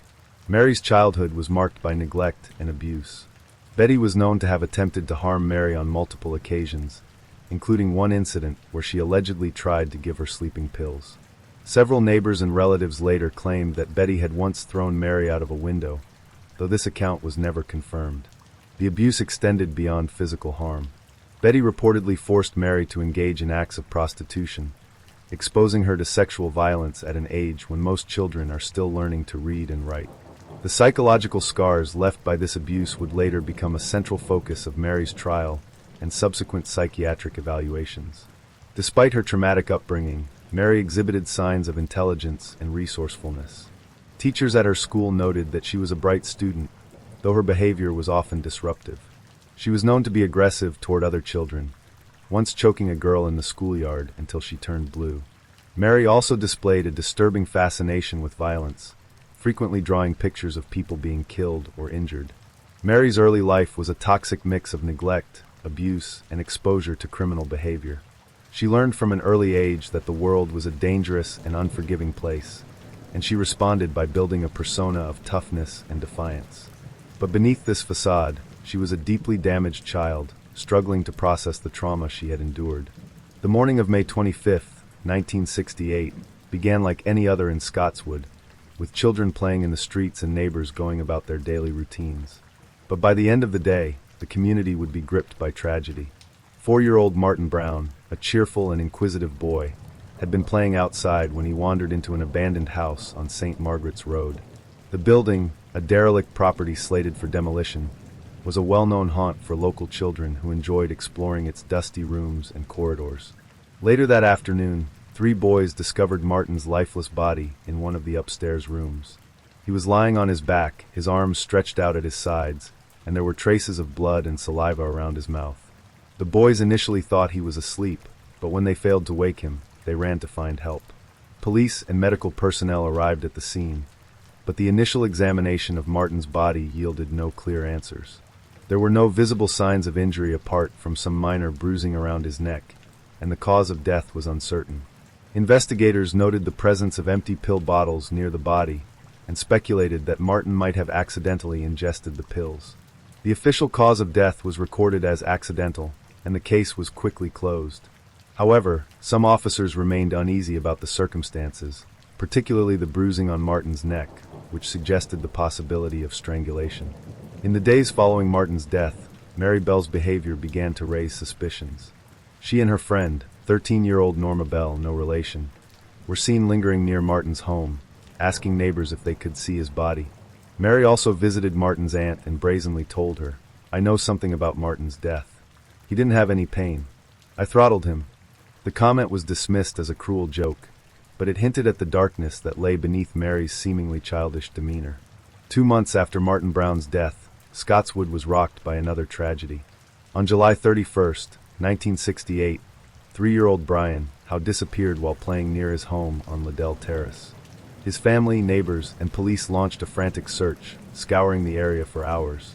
It was Mary Bell who ultimately led police to Brian's body, which was found in a wasteland near the neighborhood. The sight that greeted investigators was one of profound horror. Brian's body had been mutilated in a way that suggested not only violence, but also a macabre fascination with death. Brian had been strangled, and his neck bore deep bruises consistent with manual asphyxiation. The autopsy revealed that the pressure applied to his neck had been gradual, indicating that the killer had taken their time. This was not a sudden act of rage, but a deliberate and prolonged effort to end the boy's life. In addition to the strangulation, Brian's body bore numerous post-mortem injuries. His thighs and genitals had been cut with scissors, and his hair had been chopped off in uneven clumps. Most chillingly, the letter BAM had been carved into his stomach, a crude signature that pointed directly to Mary Bell. Forensic pathologist Dr. Bernard Knight, who conducted the autopsy, described the injuries as ritualistic, noting that they appeared to have been inflicted with a sense of control and purpose. The use of scissors suggested that the killer had come prepared, bringing tools with them to the crime scene. The discovery of Brian's body sent shockwaves through Scottswood. For the first time, the community began to consider the possibility that a child might be responsible for these heinous acts. The investigation into the murders of Martin Brown and Brian Howe was unlike anything the Newcastle police had ever encountered. The idea of a child killer was almost unthinkable, yet the evidence increasingly pointed to Mary Bell and her friend Norma Bell. Witnesses reported seeing Mary and Norma playing with Brian shortly before he disappeared. Both girls were brought in for questioning, and while Norma appeared nervous and confused, Mary was calm and confident, even defiant. During her initial interview, Mary denied any involvement in Brian's death, but made several incriminating statements. She mentioned details about the injuries inflicted on Brian, details that had not been released to the public. When asked how she knew about the scissors used in the attack, Mary claimed she had seen them in a rubbish pile near the crime scene. Norma, under pressure from investigators, eventually confessed that she had witnessed Mary kill Brian. According to Norma, Mary had strangled Brian while laughing and saying, "That's all right. I like hurting people." Norma's account was corroborated by forensic evidence, including fibers from Mary's clothing found on Brian's body. The breakthrough came when police confronted Mary with Norma's confession. Mary's demeanor changed, and she became defensive, accusing Norma of lying. However, the weight of the evidence against her was overwhelming. On August 7, 1968, Mary Bell was formally charged with the manslaughter of Martin Brown and Brian Howe. Norma was charged as an accomplice. The trial of Mary Bell began on December 5, 1968, at Newcastle Assizes. The courtroom was packed with reporters, legal experts, and members of the public, all eager to witness the proceedings. The sight of an 11-year-old girl in the dock was both shocking and surreal, a stark reminder of the complexity of the case. The prosecution argued that Mary was fully aware of the consequences of her actions and had deliberately killed Martin and Brian. They presented evidence of her violent tendencies, her confession to Norma, and the forensic findings that linked her to the crimes. The defense, led by legal experts with experience in juvenile cases, painted Mary as a victim of her upbringing. They argued that her traumatic childhood had left her emotionally disturbed and incapable of understanding the full gravity of her actions. Psychiatrists who examined Mary testified that she exhibited signs of psychopathy, including a lack of empathy and an inability to form meaningful relationships. They also noted her fascination with violence, which they attributed to the abuse she had suffered. The jury deliberated for several hours before returning their verdict. Mary Bell was found guilty of manslaughter on the grounds of diminished responsibility. Norma Bell was acquitted of all charges, a decision that left many in the courtroom stunned. Mary was sentenced to an indefinite term of detention, to be served at the discretion of the Home Secretary. The arrest of Mary Bell sent shockwaves through Newcastle upon Tyne and the wider United Kingdom. The realization that an 11-year-old girl had been responsible for the deaths of two young boys was incomprehensible to many. How could a child commit such heinous acts? What had gone so wrong in her short life to lead her to this point? These were the questions that haunted not only the families of the victims, but also the investigators and the community at large. For the families of Martin Brown and Brian Howe, the arrest brought little comfort.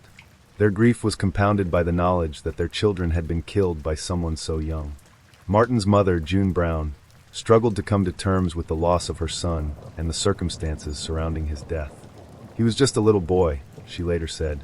He trusted everyone, and she took that trust and she killed him. Similarly, the Howe family was devastated by the loss of Brian. His older sister, Pat, who was only a teenager herself at the time, would later recall the horror of the discovery and the enduring pain it caused their family. "We lost a part of ourselves that day," she said. "Brian was just a baby. He didn't deserve what happened to him." The media, meanwhile, descended on Scotswood, turning the small and impoverished community into the center of a national spectacle. Headlines screamed of the child killer, and Mary Bell's name became synonymous with evil. The press painted her as a remorseless monster, a portrait that would follow her for the rest of her life. Parents in the area were gripped by fear, unsure of how to protect their children in a world where even another child could pose a threat. Schools and local organizations began holding meetings to discuss the case, with many adults expressing disbelief and confusion over how such a thing could happen. As Mary awaited trial, she underwent a series of psychological evaluations conducted by leading psychiatrists. These assessments revealed a complex and deeply troubling picture of a child who had been shaped by years of trauma and abuse. Dr. Orton, one of the psychiatrists who examined Mary, described her as intelligent and articulate, but noted that she displayed a complete lack of empathy and a disturbing fascination with violence. "She talks about the murders as though she were describing a game or a story she made up," he said. "There is no trace of remorse, no understanding of the pain she has caused." One of the most significant findings from the evaluations was that Mary exhibited signs of psychopathy, a condition characterized by a lack of empathy, shallow emotions, and manipulative behavior. While psychopathy is rare in children, Mary's history of abuse and neglect likely exacerbated her tendencies toward violence and detachment. The reports also highlighted Mary's turbulent relationship with her mother, Betty Bell. Betty's abusive behavior, coupled with her alleged involvement in forcing Mary into prostitution, had left deep psychological scars. Mary had learned from an early age that the world was a dangerous and unforgiving place, and she had developed coping mechanisms that included aggression and manipulation. Despite these findings, some experts argued that Mary's actions could not be entirely attributed to her upbringing. They pointed out that other children raised in similar environments did not go on to commit murder.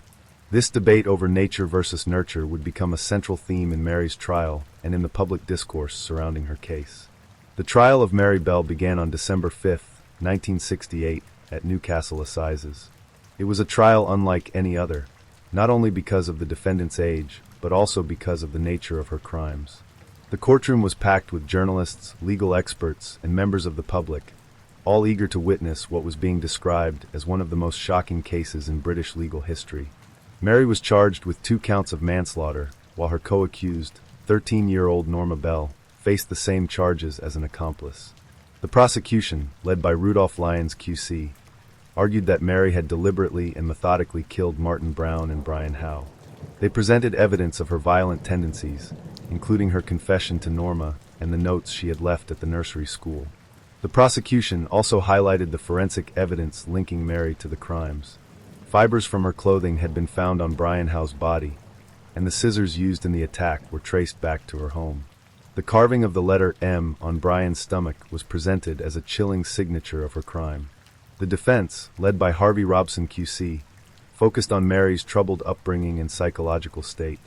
Robson argued that Mary was a deeply disturbed child who had been shaped by years of abuse and neglect. He presented testimony from psychiatrists who described her as emotionally damaged and incapable of fully understanding the consequences of her actions. Norma's defense team, meanwhile, portrayed her as a passive and impressionable child who had been manipulated by Mary. They argued that Norma had been coerced into participating in the crimes and should not be held responsible for her actions. The trial included testimony from witnesses, police officers, and forensic experts, as well as emotional statements from the families of the victims.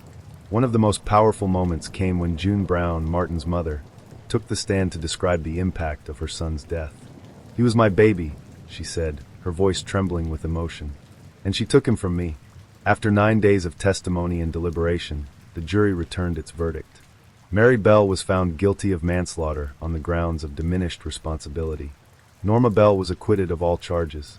Following her conviction, Mary Bell was sentenced to an indefinite term of detention at Her Majesty's pleasure, a sentence typically reserved for young offenders deemed to be a danger to society. The exact length of her detention would be determined by the Home Secretary, based on her progress and behavior. Mary was initially sent to Red Bank Secure Unit, a facility for young offenders in St. Helens, Lancashire.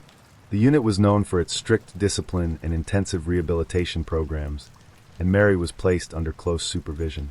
During her time at Red Bank, Mary underwent extensive psychological treatment and education. She was described by staff as a model inmate, eager to learn and quick to adapt to the rules of the institution. However, her compliance masked a deep-seated anger and resentment, which occasionally surfaced in outbursts of aggression.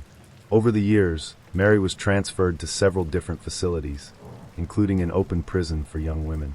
Each transfer was met with public outrage, as many believed she should remain in a secure institution for the rest of her life. Mary's case continued to attract media attention, with journalists and members of the public debating whether she should ever be released. Some argued that she had been rehabilitated and deserved a second chance, while others maintained that her crimes were too heinous to forgive. Mary Bell was released from custody in 1980, at the age of 23, after serving 12 years. She was granted anonymity to protect her from public scrutiny, a decision that sparked controversy and debate. Many believed that she should be held accountable for her crimes for the rest of her life, while others argued that she had already paid her debt to society. In the years following her release, Mary lived a quiet and reclusive life. She eventually had a daughter, whose identity was also protected by court order. Mary's anonymity allowed her to rebuild her life, but it also fueled public resentment, as many felt she had escaped the full consequences of her actions. Story 11. The Monster of Milwaukee, The Life and Crimes of Jeffrey Dahmer. On July 22, 1991, the world was introduced to one of the most infamous serial killers in modern history when police in Milwaukee, Wisconsin, entered apartment 213 at 924 North 25th Street.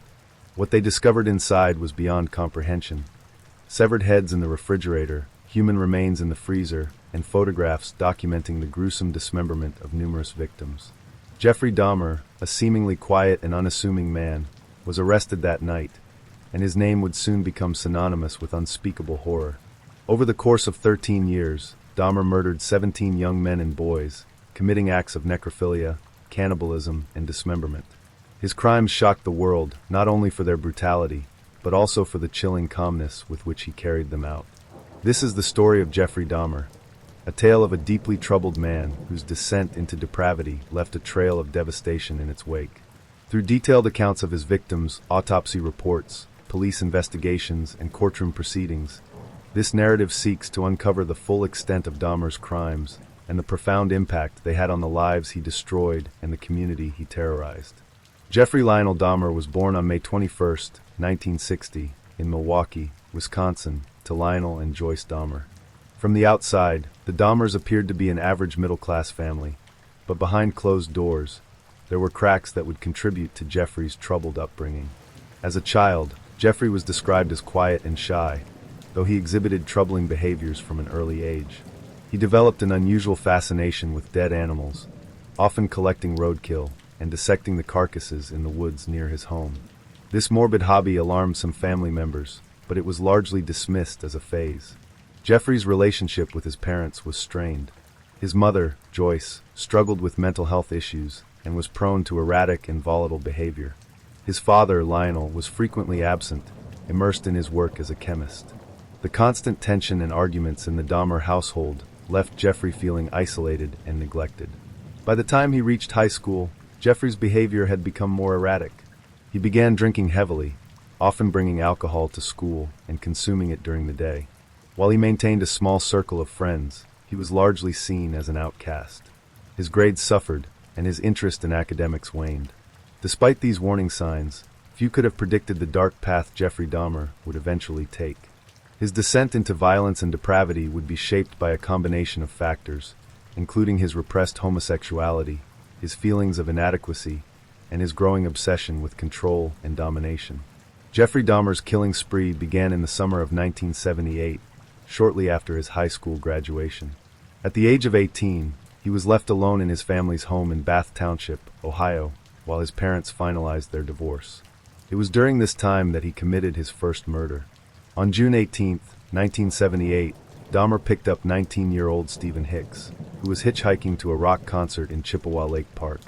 Dahmer lured Hicks to his home, promising him beer and a place to hang out. The two spent several hours drinking and talking, but when Hicks attempted to leave, Dahmer panicked. Fearing abandonment and desperate to keep Hicks from leaving, Dahmer struck him over the head with a dumbbell, killing him. He later confessed that the killing was not premeditated, but rather an impulsive act driven by his fear of loneliness. After killing Hicks, Dahmer dismembered the body in the basement of his home. He meticulously removed the flesh from the bones, dissolved it in acid, and crushed the bones into powder, which he scattered in the woods behind his house. This method of disposal would become a hallmark of Dahmer's later crimes. Stephen Hicks was the first of Dahmer's 17 victims, and his murder marked the beginning of a dark and horrifying chapter in Dahmer's life. Following the murder of Stephen Hicks, Dahmer's life appeared to return to a semblance of normalcy. However, beneath the surface, he was struggling with deep-seated urges and a growing desire to kill again. In the years that followed, Dahmer enrolled at Ohio State University, but dropped out after one semester due to poor grades and his worsening alcohol addiction. In 1979, he enlisted in the U.S. Army and was stationed in Germany. While his military record was unremarkable, his drinking continued to spiral out of control, and he was eventually discharged in 1981.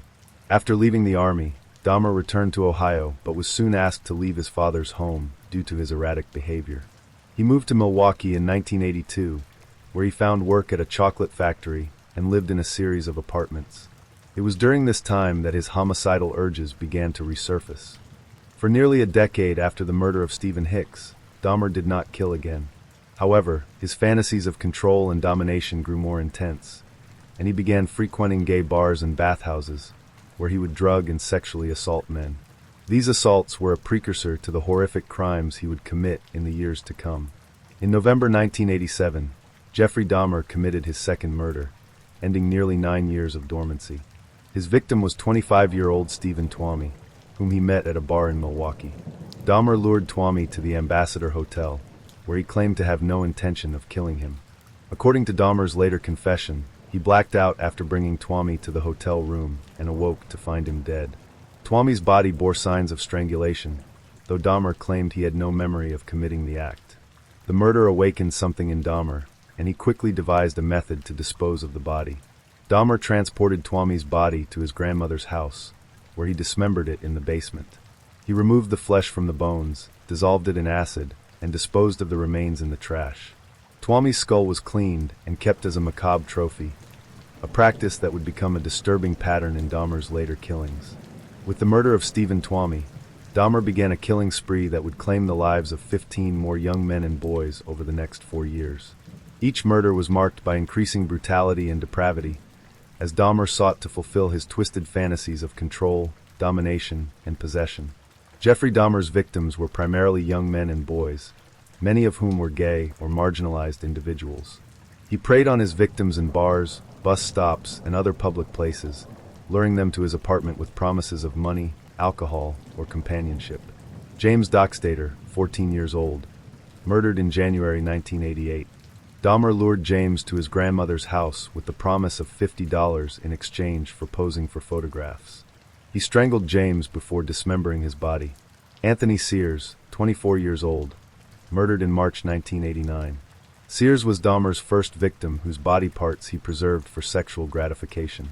He kept Sears' skull and genitalia in his apartment. Eddie Smith, 27 years old, murdered in June 1990. Smith's remains were dissolved in acid, but his skull was kept as a trophy. Ernest Miller, 22 years old, murdered in September 1990. Dahmer strangled Miller and kept several of his body parts, including his heart and biceps, which he later admitted to eating. David Thomas, 23 years old, murdered in September 1990. Dahmer lured Thomas to his apartment, but claimed he did not find him attractive. Despite this, he killed him and disposed of his remains. Curtis Strader, 17 years old, murdered in February 1991. Dahmer lured Strader to his apartment, strangled him, and kept his skull and hands. Errol Lindsay, 19 years old, murdered in April 1991. Lindsay was the first victim in Dahmer's experiments to create a zombie. Dahmer drilled a hole in his skull and poured acid into it while Lindsay was still alive. Tony Hughes, 31 years old, murdered in May 1991. Hughes was deaf and mute, making him especially vulnerable. Dahmer killed him and kept his remains in his apartment. Konorak Synthesumphone, 14 years old, murdered in May 1991. Konorak escaped Dahmer's apartment and was found by neighbors, but police returned him to Dahmer, who killed him shortly after. Matt Turner, 20 years old, murdered in June 1991. Turner's body was dismembered and disposed of, with parts kept as trophies. Jeremiah Weinberger, 23 years old, murdered in July 1991. Dahmer attempted another zombie experiment on Weinberger, which resulted in his death. Oliver Lacey, 24 years old, murdered in July 1991. Lacey's heart was among the body parts Dahmer stored in his apartment. Joseph Bradehoft, 25 years old, murdered in July 1991. Bradehoft was Dahmer's final victim before his arrest. After the murder of Stephen Twomey in 1987, Jeffrey Dahmer's descent into depravity accelerated at an alarming pace. The years between 1988 and 1991 saw him commit the majority of his murders, with methods that grew increasingly calculated and cruel. During this time, he refined his approach, developed his macabre rituals, and began fully indulging in his darkest fantasies, which included necrophilia and cannibalism. Dahmer's modest life as a chocolate factory worker and seemingly harmless loner masked a sinister double existence. To the outside world, he was an awkward, quiet man. Inside his apartment, however, he was committing horrors that would one day shock even the most hardened investigators. James Dockstader, January 1988. In January 1988, Dahmer killed his second victim, 14-year-old James Dockstader. James, a runaway of mixed Native American and African American descent, had been living on the streets of Milwaukee when Dahmer approached him outside a gay bar. Dahmer offered James $50 to come back to his grandmother's house for nude photos. Once there, Dahmer plied the boy with alcohol laced with sleeping pills. After James passed out, Dahmer strangled him and sexually assaulted his lifeless body. His methods showed a disturbing familiarity and control. Dahmer had begun to refine how he subdued his victims. After the murder, Dahmer dismembered James' body in the basement, a process that he carried out with chilling precision. He dissolved the flesh in chemicals, crushed the bones, and disposed of the remains in the garbage. No trace of James was ever recovered, robbing his family of the chance for a proper burial. This murder marked a turning point for Dahmer. No longer haunted by guilt as he had been after killing Stephen Hicks, Dahmer felt emboldened. He later admitted that he found the process of killing and disposing of James easier than his first victim. Anthony Sears, March 1989. Anthony Sears was a 24-year-old aspiring model who became Dahmer's fifth victim. Dahmer met Sears at a gay bar in March 1989 and convinced him to return to his grandmother's house. This murder was significant in Dahmer's progression as a killer because it was the first time he began preserving body parts for long-term gratification. After strangling Sears, Dahmer dismembered his body in the basement. However, instead of disposing of all the remains, he kept Sears' skull and genitals, preserving them in acetone to ensure they wouldn't decay. These trophies became part of a growing collection that Dahmer described as a way to keep his victims with him forever. This act of preservation highlighted Dahmer's increasing obsession with control and possession. He later explained that he wanted to create a shrine of human remains to honor his victims, a plan that would come to horrifying fruition in the years to come. Moving to apartment 213. By 1990, Dahmer's grandmother had grown suspicious of his behavior. The constant smell of chemicals, late-night visitors, and his increasing isolation led her to ask him to leave her home. In May 1990, Dahmer moved into an apartment at 924 North 25th Street in Milwaukee, a nondescript building that would become the site of his most infamous crimes. Apartment 213 was a small, one-bedroom unit, but for Dahmer, it was perfect. Living alone allowed him complete freedom to indulge in his fantasies without the fear of being interrupted. The apartment soon became a chamber of horrors, filled with tools for dismemberment, chemicals for dissolving flesh, and eventually, the preserved remains of multiple victims. The move marked the beginning of Dahmer's most prolific killing spree. Between 1990 and 1991, he would murder 12 young men and boys, each crime more gruesome than the last. Ernest Miller and David Thomas, September 1990. Ernest Miller, a 22-year-old aspiring dancer, was one of Dahmer's first victims after moving into apartment 213. Dahmer met Miller on the street and lured him back to his apartment with the promise of money for posing nude. Once inside, Dahmer drugged Miller and strangled him. After the murder, Dahmer began experimenting with cannibalism. He removed portions of Miller's flesh, which he later cooked and consumed. Dahmer claimed that eating his victims made them a part of him forever. This act of cannibalism was not only a horrifying escalation, but also a reflection of Dahmer's deep-seated need for control and possession. Shortly after killing Miller, Dahmer lured another man, 23-year-old David Thomas, to his apartment. However, after Thomas arrived, Dahmer claimed he wasn't attracted to him and considered letting him go. Despite this, Dahmer decided to kill him anyway, fearing that Thomas might report him to the police. Thomas's body was dismembered, and his remains were disposed of. Dahmer later expressed regret for killing Thomas, as he felt no sexual attraction to him and saw the murder as unnecessary. The experiments begin. Errol Lindsay, April 1991. Errol Lindsay, a 19-year-old aspiring musician, became Dahmer's 11th victim in April 1991. By this point, Dahmer had begun experimenting with methods to create a zombie who would be completely submissive to his will. After luring Lindsay to his apartment, Dahmer drugged him and drilled a hole into his skull. He then poured hydrochloric acid into the hole in an attempt to destroy Lindsay's free will while keeping him alive. However, the experiment failed, and Lindsay regained consciousness, at which point Dahmer strangled him. Lindsay's murder marked the beginning of Dahmer's most disturbing experiments. He was no longer content with killing. He sought to create living victims who were completely under his control. Conorak synthesumphone, a tragic missed opportunity, May 1991. One of the most infamous incidents in Dahmer's killing spree involved Conorak synthesumphone, a 14-year-old Laotian boy. On May 27, 1991, Dahmer lured Conorak to his apartment and attempted another zombie experiment, drilling a hole in his skull and injecting acid. However, Conorak managed to escape the apartment and was found wandering the streets, naked and disoriented.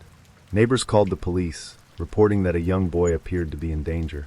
When officers arrived, Dahmer calmly explained that Conorak was his 19-year-old boyfriend who had had too much to drink. Astoundingly, the police believed Dahmer and returned Conorak to his apartment, despite protests from the neighbors. Shortly after the officers left, Dahmer killed Conorak and disposed of his body. The autopsies performed on Jeffrey Dahmer's victims revealed not only the extreme violence he inflicted, but also the chilling precision with which he carried out his crimes. Forensic pathologists tasked with examining the remains uncovered evidence of Dahmer's methods of killing, dismemberment, and attempts to preserve body parts for his macabre purposes. These reports became critical in court, providing detailed insight into the horrors that took place inside apartment 213. One of the most grueling aspects of the investigation was identifying the victims.